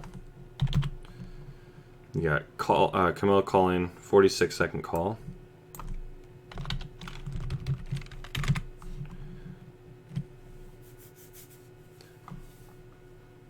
Just to confirm no text. Yep. All right. So that's what we got kind of going on right now. This is getting a little interesting here. So now you got the 26th, then David leaves his last comment on the Gray State Facebook page. Interesting.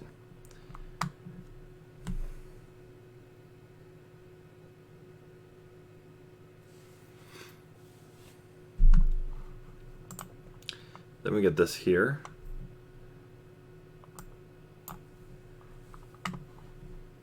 We got the 29th. So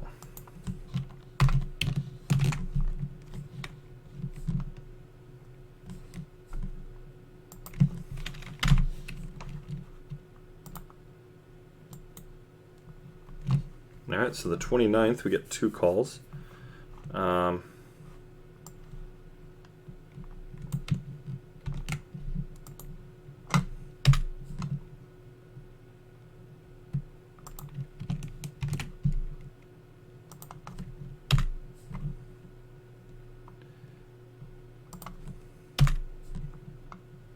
So what do we got here? We got 12:03 p.m.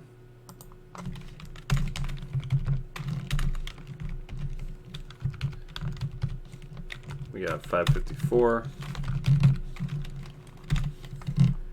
One call. We got Kamel calling both. So we're going to go ahead and move this. And she's calling Walmart activate.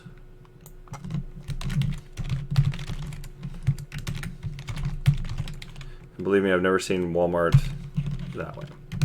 Or Tomas Sanchez, which is more than likely what's going on here. Talking to this guy here.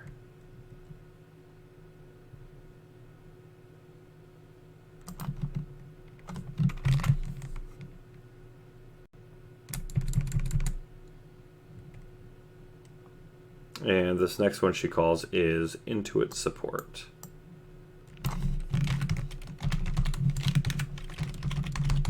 Which is taxes, if I'm not mistaken. Let's take a look.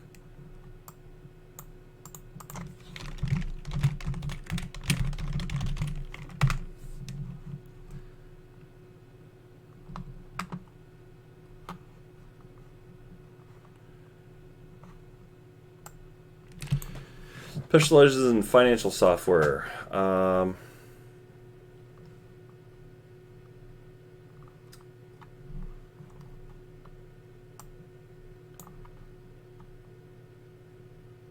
yes, taxes and QuickBooks. So starting a business, maybe?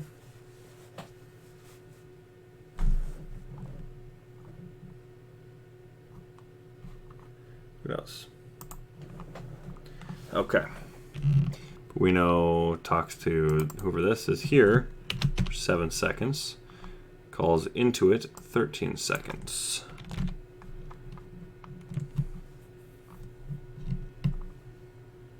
Now this very well could be this Walmart Activate.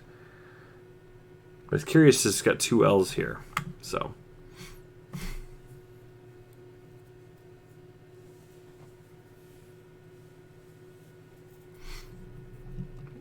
Next one we got, so it could be a scam possibly.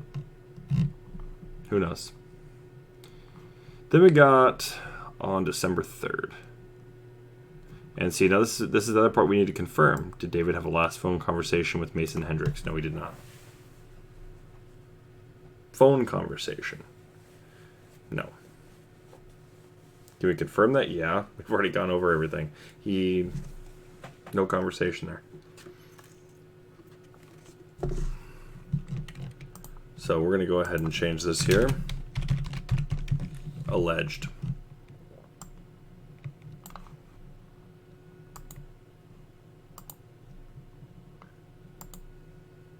Oh, it's an 11. Okay. There we go. So we're going to go ahead and I'm going to highlight this. Because we need proof. But now we've got December 3rd.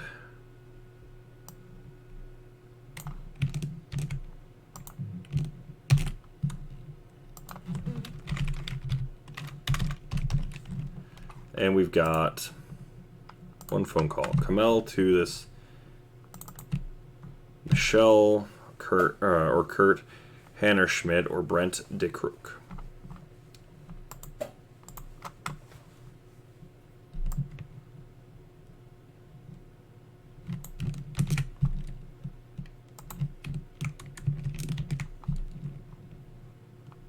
And that was at 3:03.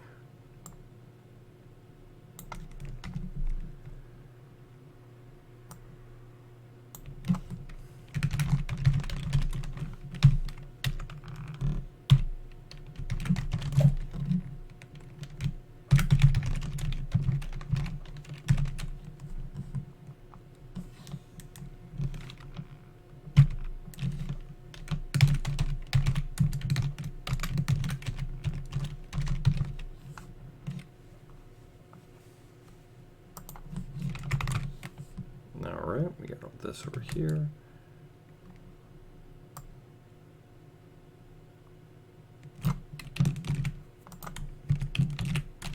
And to talk to them for 8 minutes, 3 seconds.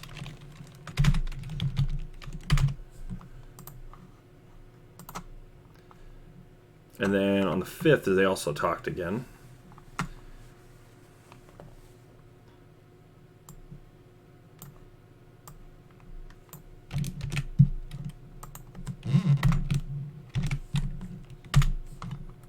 So we got this to add in. And that was at 4:45. One call, Kamel to the same person, but for 4 minutes 44 seconds. Or 4 minutes and 4 seconds.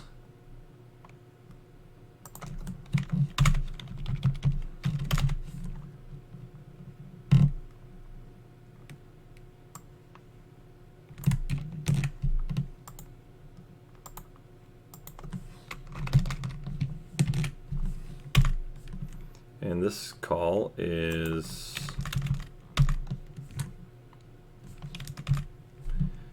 this next one is 4:56.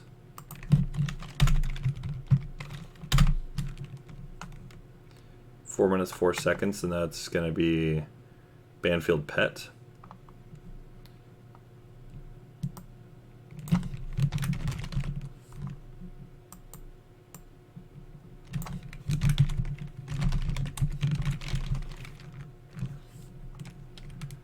And it's like I believe it's a veterinary clinic, and that was for 4 minutes, 4 seconds as well.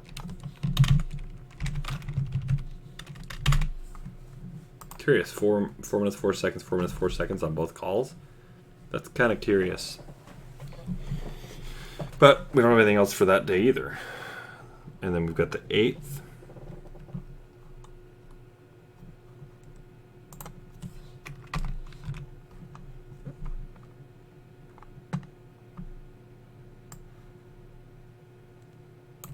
And we see a lot more activity from Kamel than we do David in December, it appears.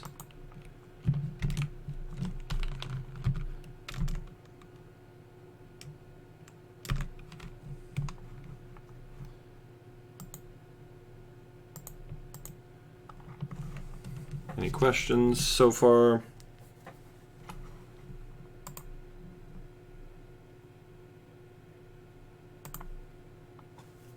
All right.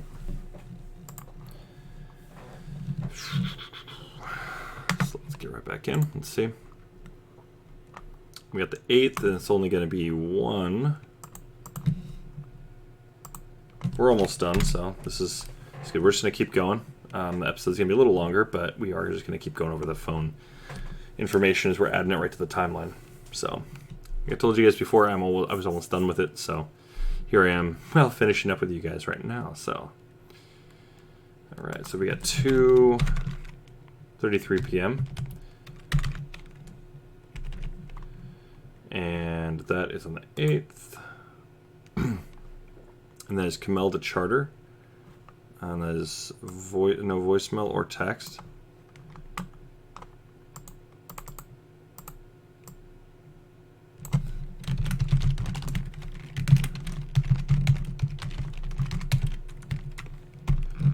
And that's going to be 0.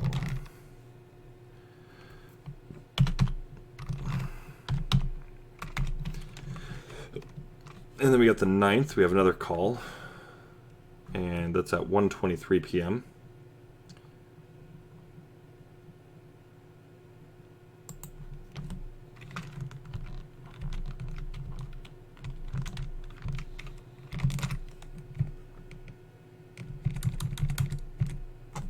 Oops.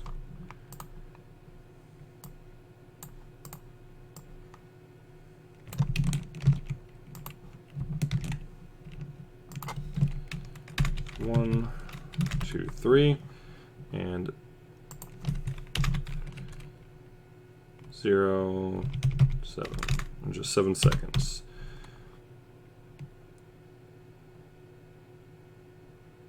That's unknown to Kamel.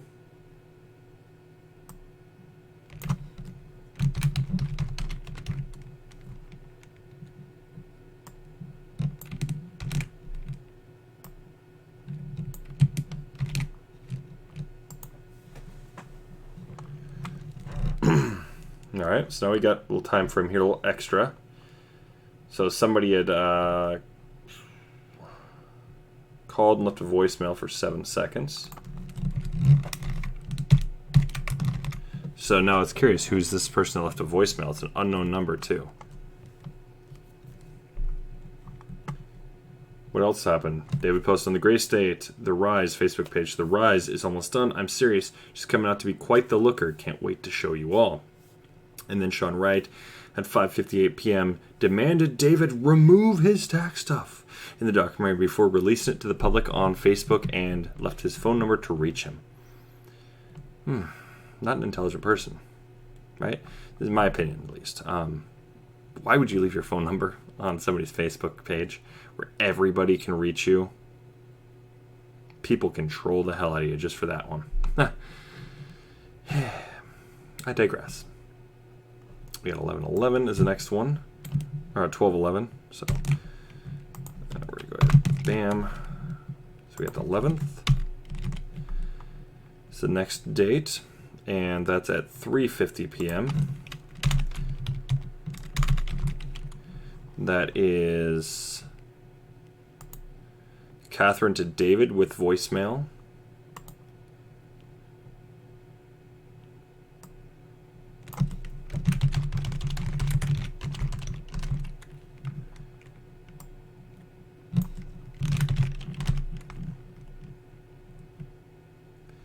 That's for 8 seconds. Curious. 12:15. Now we got this. Oh, sorry, 12:14, the 14th of December. 8:48 a.m. Kamel responded to a message regarding an opportunity to help with the Gray State project, saying, "Welcome and glad to get new supporters." So now she's taking more of an active role in this, right? Why is she taking an active role in this now?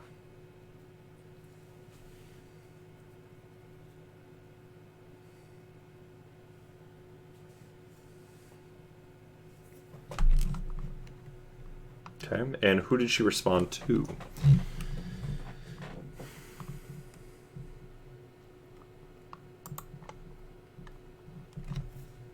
All right, so now we got the 15th. We have 2. We're almost done. Almost done. We only have a few more dates to go and plug in. So we got the 15th, and we've got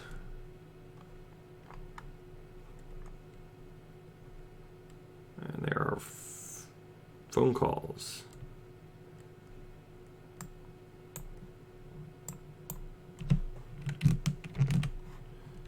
It's going to be for the 15th, yes.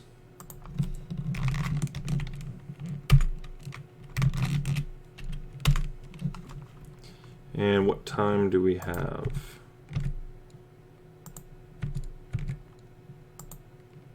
We have 6:34 and 6:38.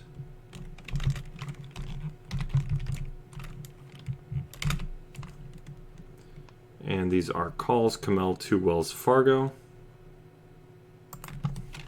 This is for 7 seconds.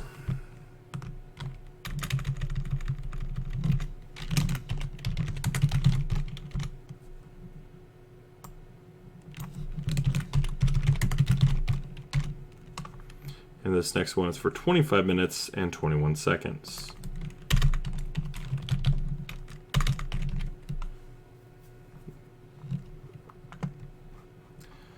Next, we got the 16th. So now we get this here, this little cryptic message here. Oh, I forgot to read on the 15th. Let me do that real quick. So the 15th is what happened. Minneapolis Star Tribune published the article titled, "Police Departments Join Forces to Bring Tech Analysis In-House." They aren't very good, just saying. Regarding the new Dakota County Electronic Crimes Task Force that was formed, this is like their first case. And they did a terrible job. I'm just saying. Opinions, maybe? And then, of course, you get the 2 calls. She calls Wells Fargo twice. All right. Now we have 16th. We have 3 little things popping up here. So it says December 16th, 2014. David last talked to a friend on the phone. He didn't talk to Danny August Mason. So, and he didn't talk to Zach Carter. I mean, he did technically at 6:12. So we can actually adjust this.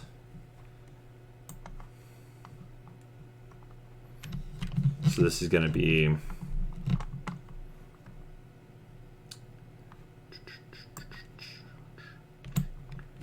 let's go here. We're just going to go ahead and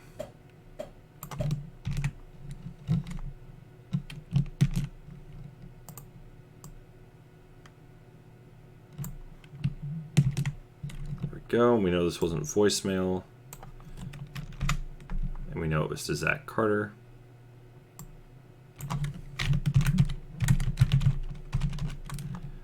And this is at 3:50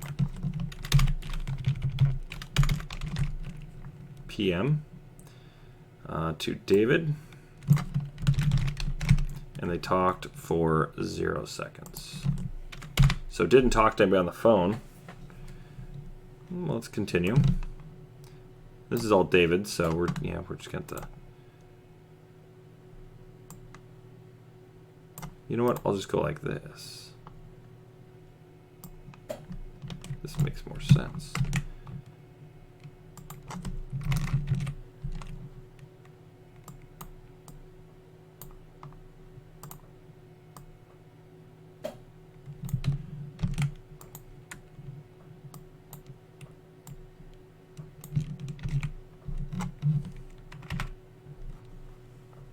And what do we got here? David.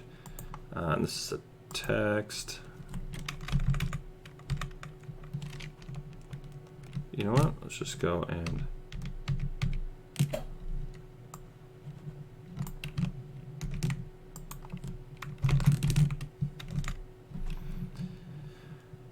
we know that was a call. This is a text. No, this is Zach Carter. Go ahead and copy that.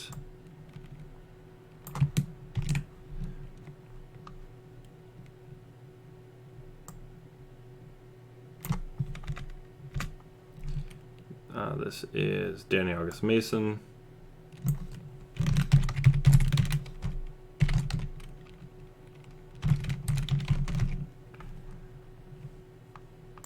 I'm just going to abbreviate him since he's already been abbreviated.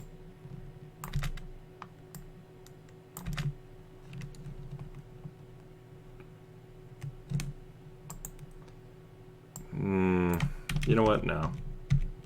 I'll leave it. I've left everybody else. He left a voicemail, so we know this is going to be bam, bam. And this is also on the 16th. Keep that in mind. 16th, and we get a voicemail. It's 8 seconds long. He didn't talk to anybody. It's BS. But I digress. All right. So now we have the 17th. It's one phone call. Anybody got any questions now? Anything at all? No? Okay, let's continue.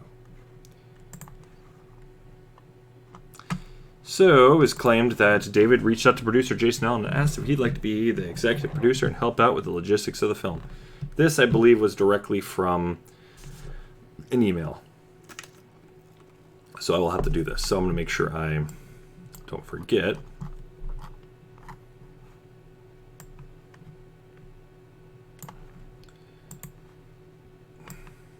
This needs to be proofed.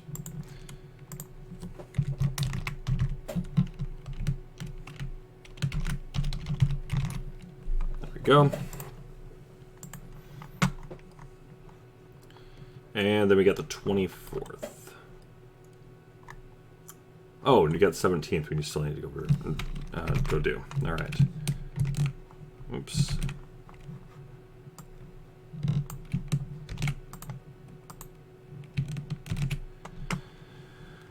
So we have one. That's all we need to do on this one, which is going to be 3:50 p.m. And that is Danny August Mason texting David.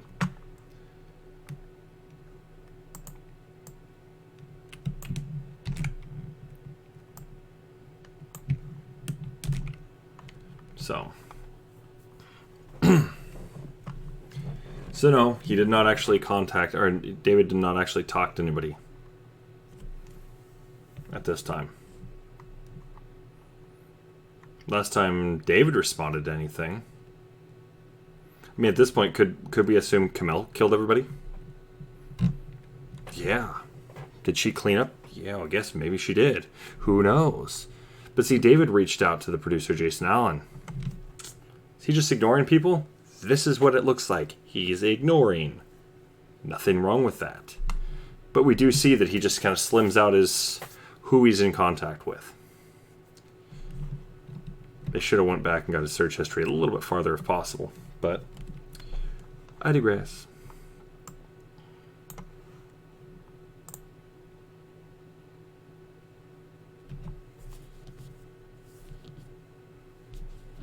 All right, let's keep going. And then we got the 24th. So now we start seeing things slimming out a little bit.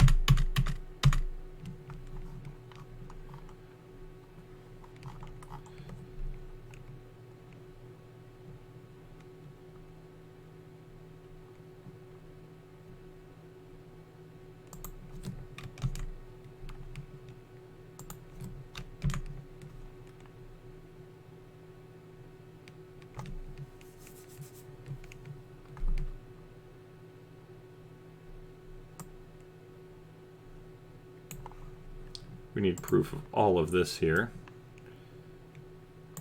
We don't have any. And this requires verification. Could drugs be a reason? Well, we know they're not. Marijuana doesn't get anybody to start wanting to go kill people, right? I've never heard that.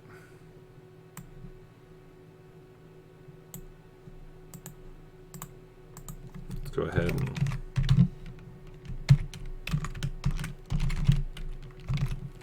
okay. So we know all this happened. And there's a big time gap in here.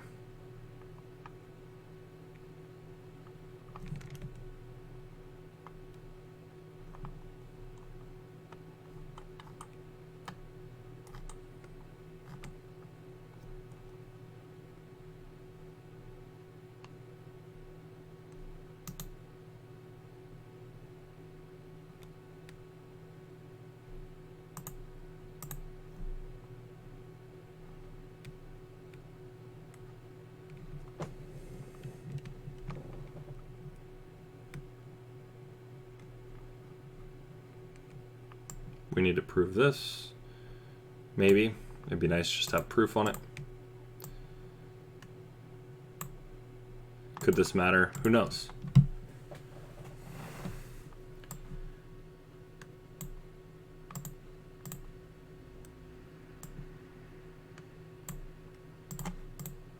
Okay, we know this is in the police report. We know it's there, so I'm not even going to note. But, well, actually... go. So we know we got to go the 24th. A lot of stuff to go through here.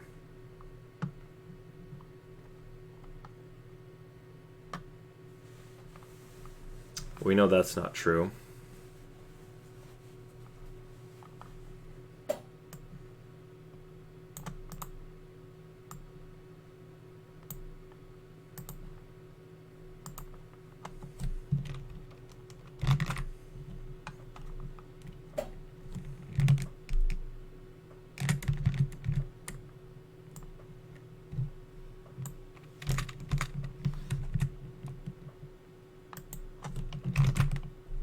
Go. These are verifiable things. I know this is something I verified. Oh, I mean, not I verified, but the police report verified. Not a big deal.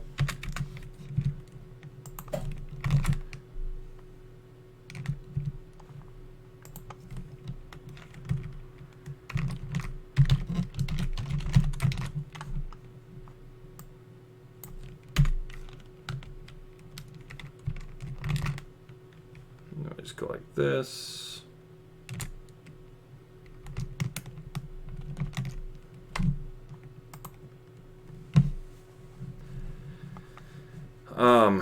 We can't really verify this here because did anybody make a call around this time? 23rd. You guys can see it. There was nothing, no contact. 7 days without anything. Okay. There was no presence anywhere. There was no paper that would have been taken. So did they celebrate Christmas? They would have. Now this is the one thing, if we would have had some photos about like just right before Christmas, we know there's a Christmas tree. People usually wait to go and take care of that until well after Christmas, right when the tree starts to die, right? Then they will start to go and get rid of the tree. Some people do it the day after, day of, things like this. That happens, but we're still up. Now this matters to the case because there's no presents. So we know that if a kid in their household, presents are going to be a thing. Okay, you've got a Christmas tree, chances are you're going to probably have the presents there. There's presents there. Now we can check bank records. What were these purchases for? We can see, were they to a store? This is where finances come in. So let's take a look real quick. Let's take a look at the finances.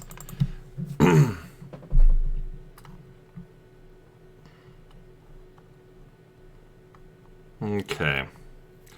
So we'd be looking...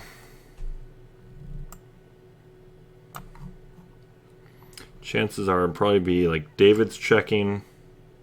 Kamel's, be somewhere around there. Between David's and Kamel's stuff. So let's take a look. Well, we see drastic drop. Could it have been because of presents? Sure, it looks like it. Could very well be.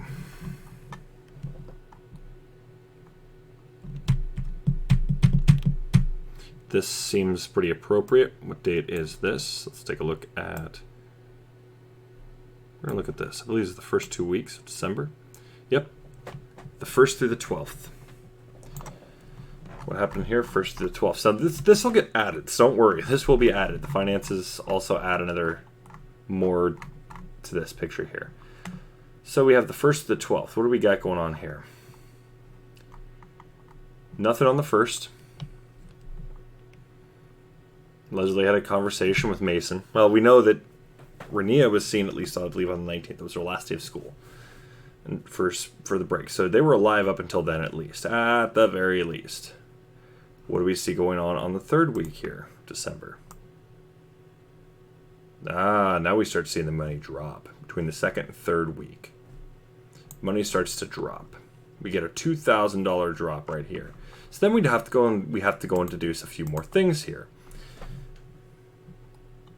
Then we have to figure out what was going on with checking and savings. So this is where I'm not gonna go into this right now, but this is where having these things up and taking a look, what did these go to?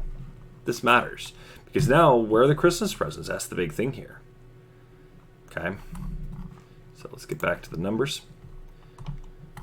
So we have on 24th, we got that to add.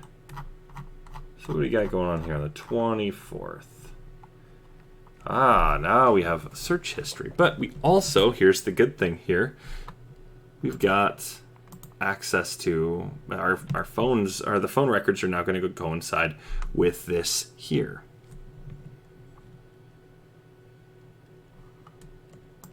Oh, 8:23 p.m.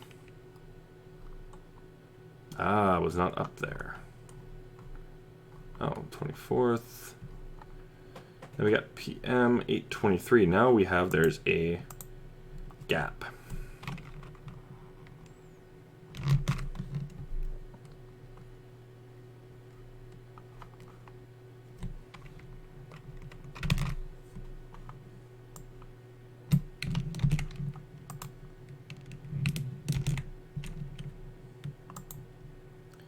And then we got our phone call here, so we got to go and pull that real quick.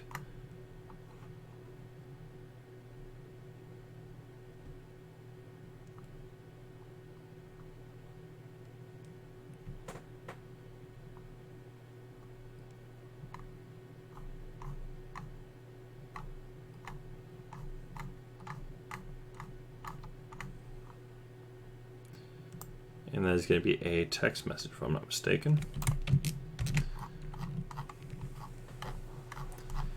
7 days where they're just not talking to anybody.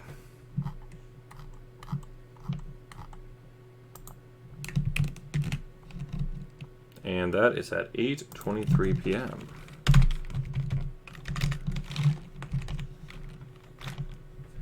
And that's a text, if I'm not mistaken. Yep, a text from CC Coin.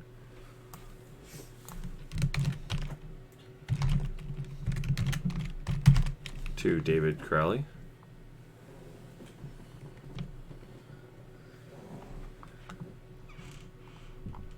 Okay. Okay, so we've got that now. We've got this a little bit more figured out here now, because now we've got he's still up at this time, or possibly up at this time, because we know there's like a 2.5 hour gap between when he looked this thing up. My girlfriend and I are still virgins after being together for more than a year. Gets a text from CC Coin at 8:23 p.m. and then he gets back to searching into things. Butter Iraq, news, Drudge report. See, now that's the thing. You're starting to see a change in things. So.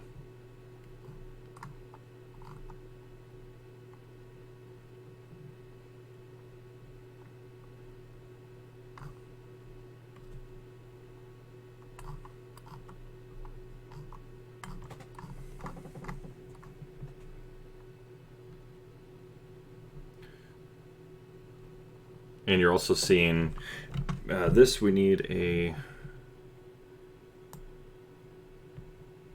This where I need definitely a proof.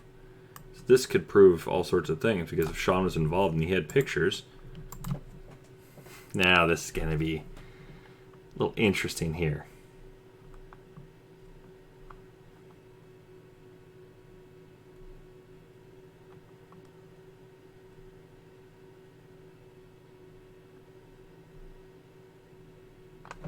Okay, so what's this tell us here? Now this is telling some more. This is painting more of a picture on these events here.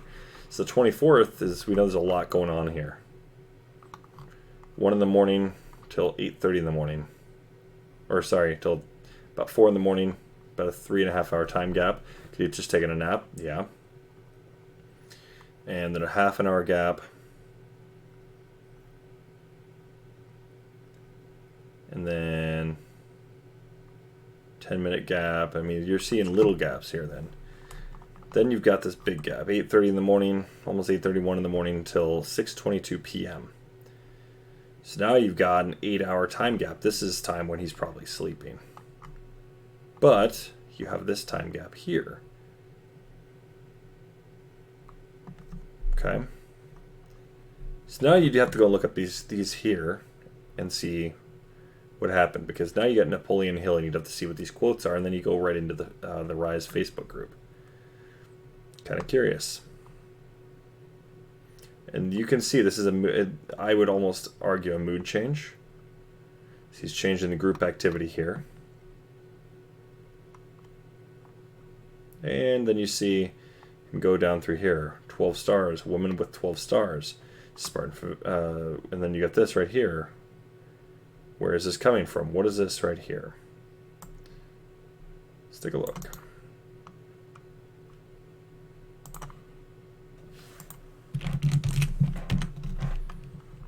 All right, let's take a look. What does this say here?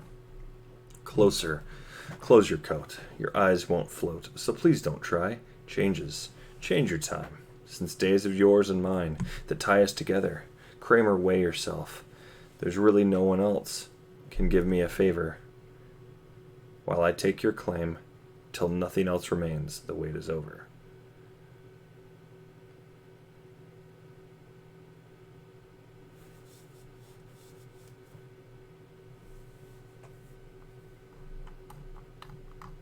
That's the song. It's more like a... Yeah, interesting.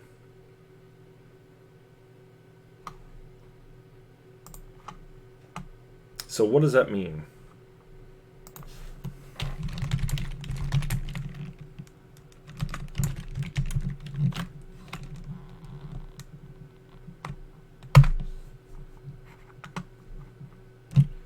Woman is pregnant and about to give birth, travailing in birth and pain to be delivered. This is in Revelation. She's clothed with the sun and the moon under her feet, and upon her head a crown of 12 stars. It's a woman of the apocalypse.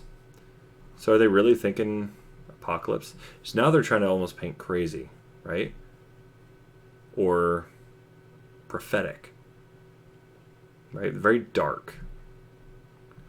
So let's take a look. Where's some Napoleon Hill quotes?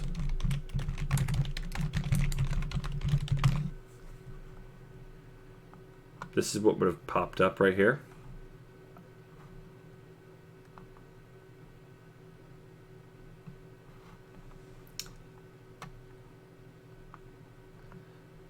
So, patience, persistence, and perspiration make an unbeatable combination for success. Plan your work and work your plan.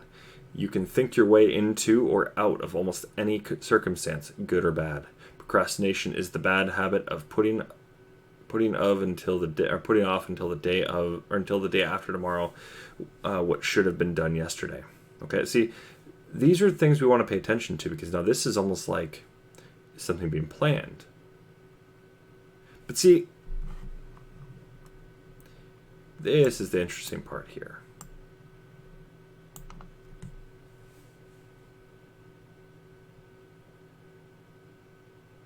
See, now you got this being a question here. 20 things dog owners do that cause their dogs to misbehave.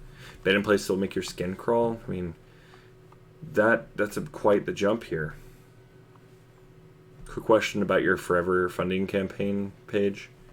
You know, curious about this. And then he goes right to Napoleon Hill.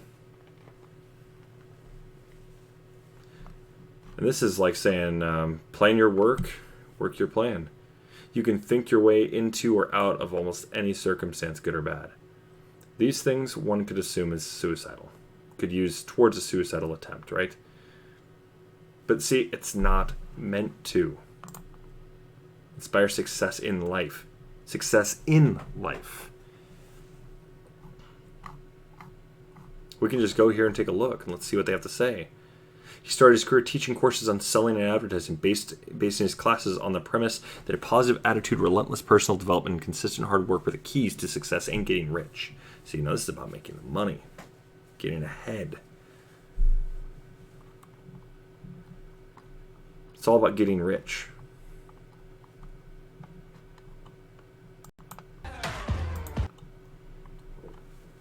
Tell me how you use your spare time and how you spend your money, and I will tell you where and what you will be in 10 years from now.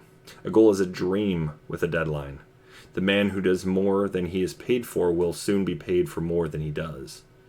Don't wait. The time will never be just right. Start where you stand and work whatever tools you may have at your command. Better tools will be found as you go along. Some people dream of success, while others wake up and work hard at it.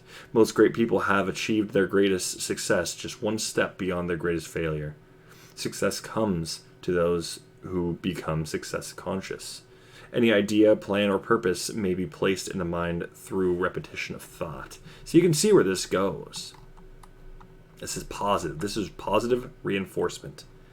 But if you look at what these are here, here's your 4 quotes. Patience, persistence, and perspiration make an unbeatable combination for success. Plan your work and work your plan. You can think your way into or out of almost any circumstance, good or bad. Procrastination is the bad habit of putting off until the day after tomorrow what should have been done yesterday. Right? Why does it bring these 4 up? Curious, but it's just something they just probably brought up. But still, it's funny how these things get brought up, because then you can already see how these could be used in more of a suicidal manner. However, we know that he didn't do it. So is this just being put there on purpose? Who knows? Any questions, anybody? We're almost done. So let's get back to adding everything back in. So now we've got a big jump from the 24th to the 1st. Now we have days where there is no activity. All right, so we got the 1st. Let's go ahead and add this one.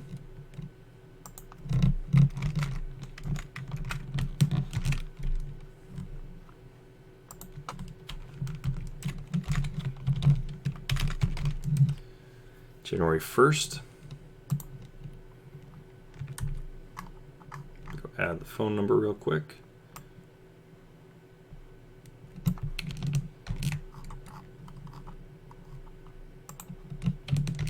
What do we got here?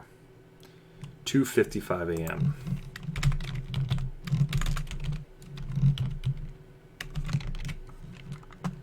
Catherine Crowley calls, leaves a voicemail 6 seconds.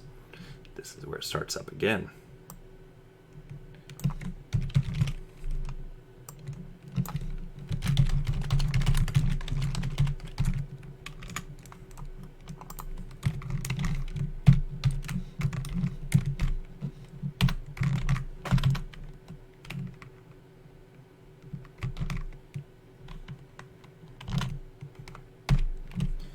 Right. This is where things take a very interesting turn here. So now we've got the third.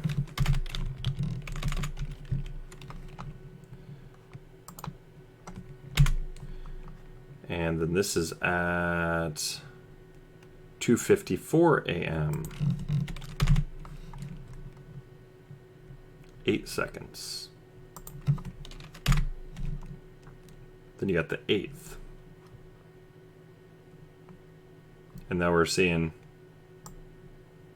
3:33 p.m. phone call. Who is Jason Allen? So this I need to go and provide proof for. And I know this is something I would have done, but this needs to have proof here. Things like this, just really peculiar things, it's best to have everything there. So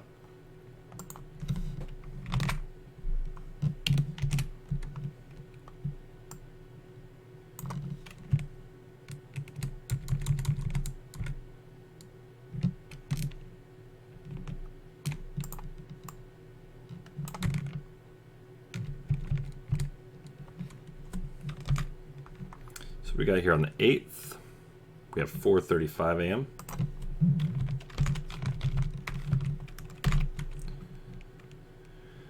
And that's Cyprus.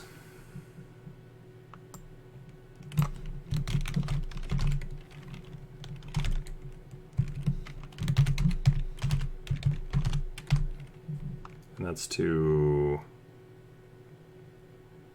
Kamel with a voicemail.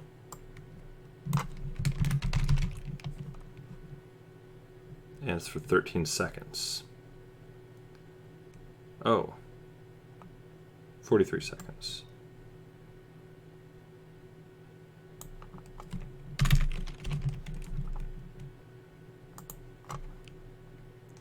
Then we have the 11th.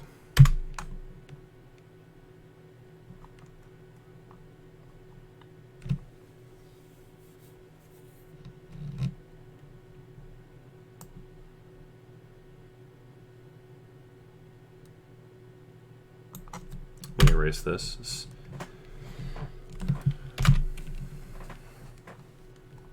So what do we got here? 11th.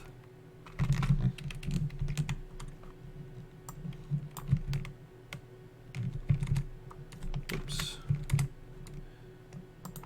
All right, so what do we got? 11th, we have 8:15. Oh, wait, 4:35 a.m.?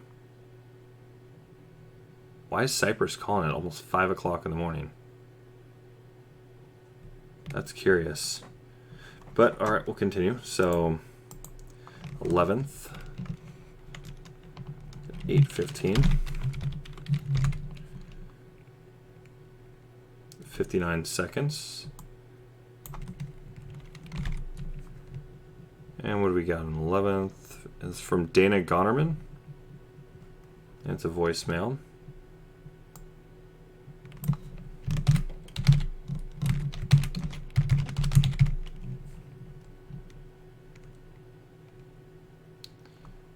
We don't know who she is. I believe this is the first time we see her pop up.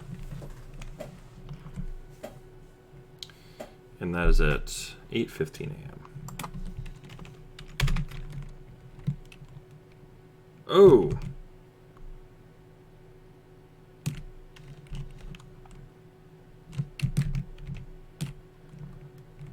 Yikes, that's Cyprus. Whoopsies.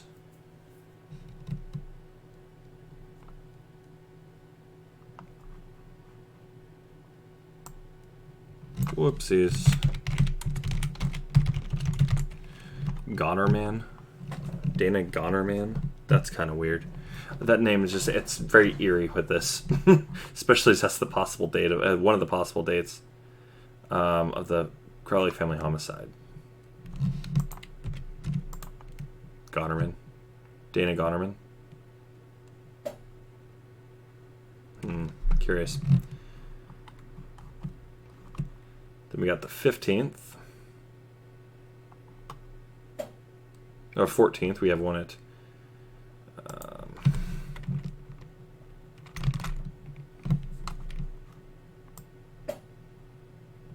14th. It's Cyprus again. Actually, we can just go here and take Cyprus. It goes directly there. Oh, it's the 13th we have next. Whoopsies.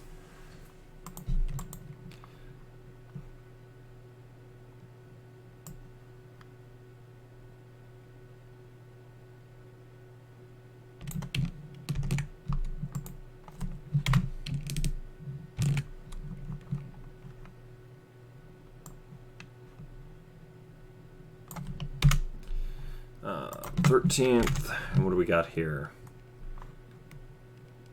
We have, whoops. We have a couple of them.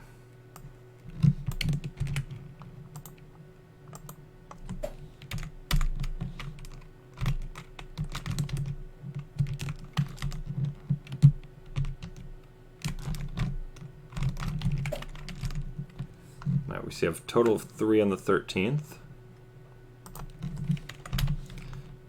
We have 5:13 p.m. and we know that is Cyprus. So all 3 of these are to Cyprus. One is to Kamel, one is to David. I don't feel like typing it out.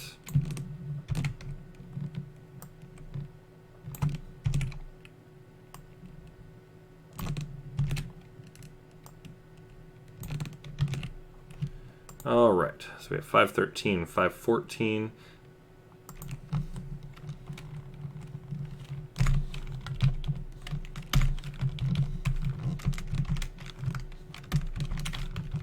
And we have a 6:29.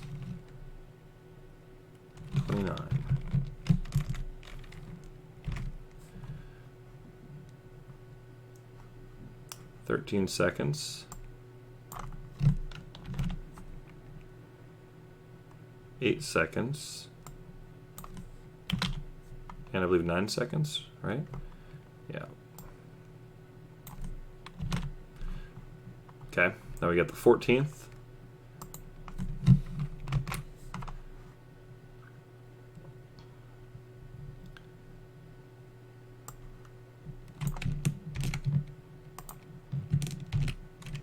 And that was at 2:41 p.m.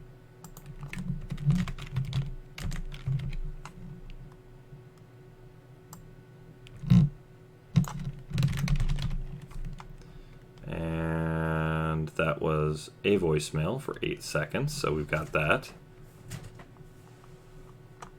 That is the weird one we got, the 15th, 2 from Adam Chambord. Super early in the morning. Goes forever without even talking to him. It's kind of curious.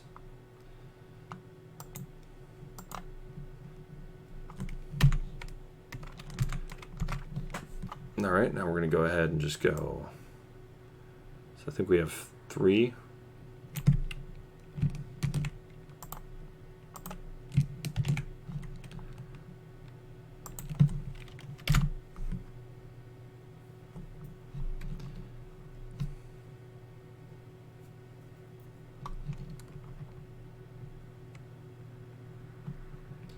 Uh, 15th is 1:04 a.m.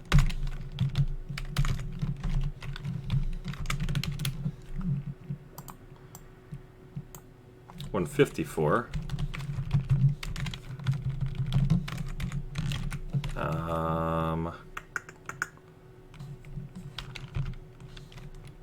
We have PM now, so this will be 4:22.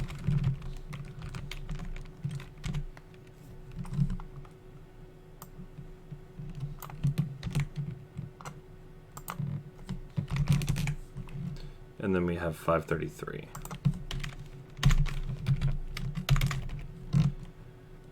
We have Cypress calling Kamel both times.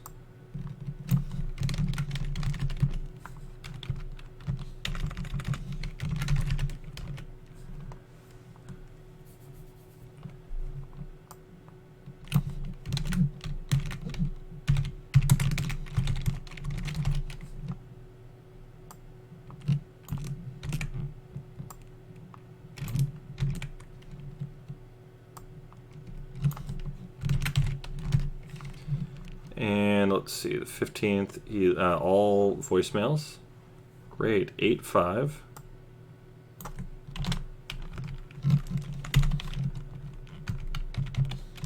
Seven. 47. Okay, we've got that all set up for the 15th. Now we have 2 more phone calls. That's the 17th and the 21st.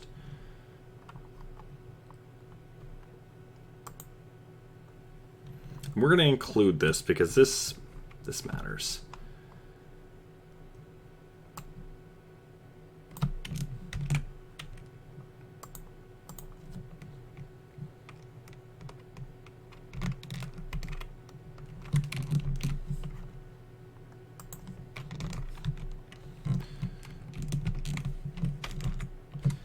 What do we got going on here? 3. 17 a.m.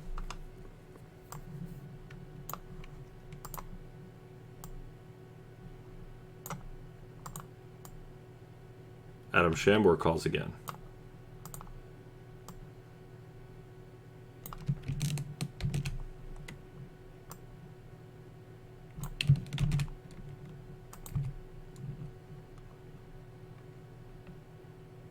But how did he get David's new phone number? Did David actually give it to him?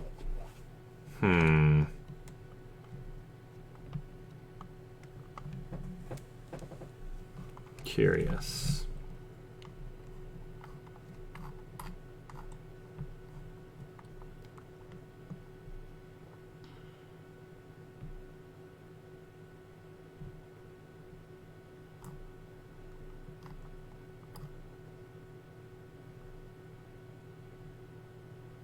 So we got the 21st. Eric Maupin calls David. 10:53 a.m.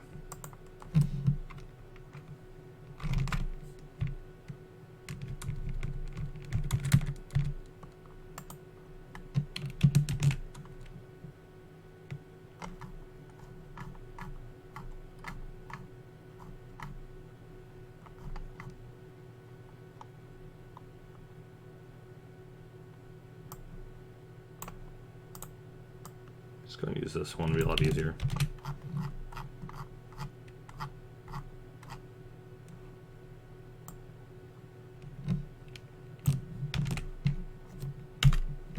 So what do we got here? It's at 10:53 a.m.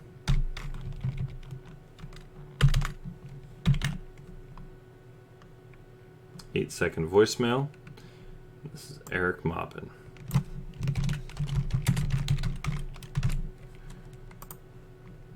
So, we've got everything in here now.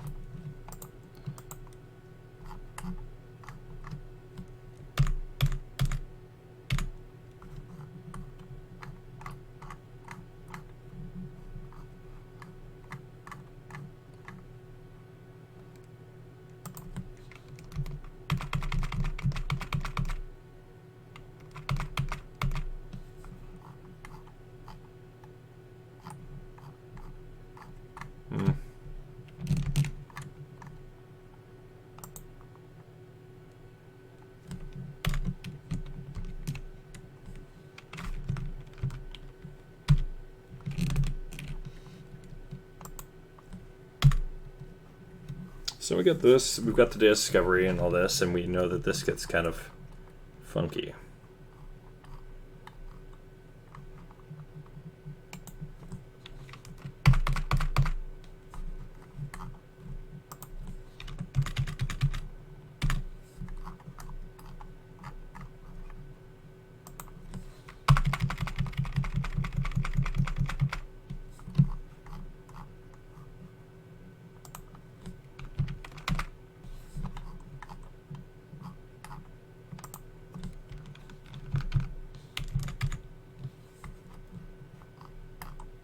So now we can go and start going through, and we can clear up all the spaces and all this. We can clean it up a little bit. So when anybody else looks at this, it's, you know, you're not seeing these giant spaces unless it's, you know, cut from the page, you know, specifically.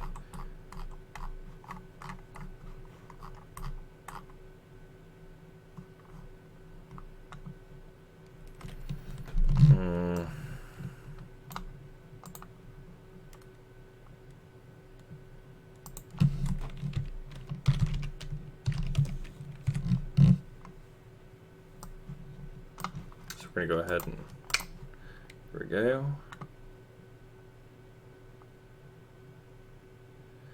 I don't know what this has to do anything with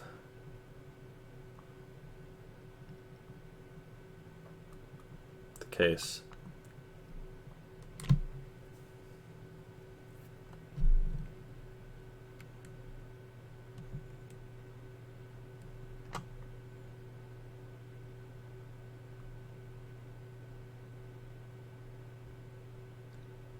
It's very curious.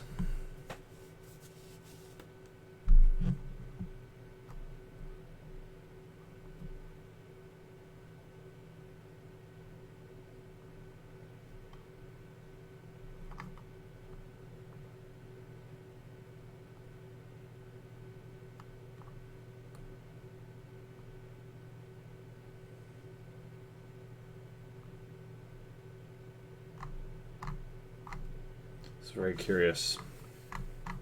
So, what do you guys think? Is there anything else you guys would like to see included? Obviously, we've got some other things we're planning on including. We have finances. We've got the older phone records. I just found out we actually do have old phone records dating back to the same time we have for David as well.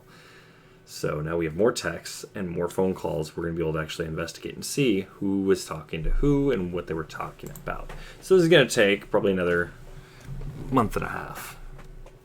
So I didn't know we had that. So this whole time I was under the impression we only had David's. Although, you know, we had his old phone records and his new phone records. And we only had Kamel's new phone records. But now we have David and Kamel's old phone records, which means we have a lot more to dig through.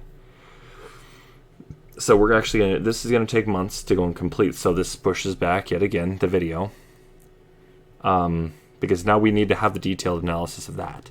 Because by having the full phone records, that gives us a wide scope from both sides instead of having like this giant shadow where we have to kind of just guess. So, but thank you guys for tuning in. We'll be back this next weekend with more Murder of the Gray State content, most likely, but we'll see. There might be a change in plans. So I'll let you guys know throughout the week. Make sure you guys are following on social media for updates on that. If not, I will definitely make more updates the day of streams if I can't make it.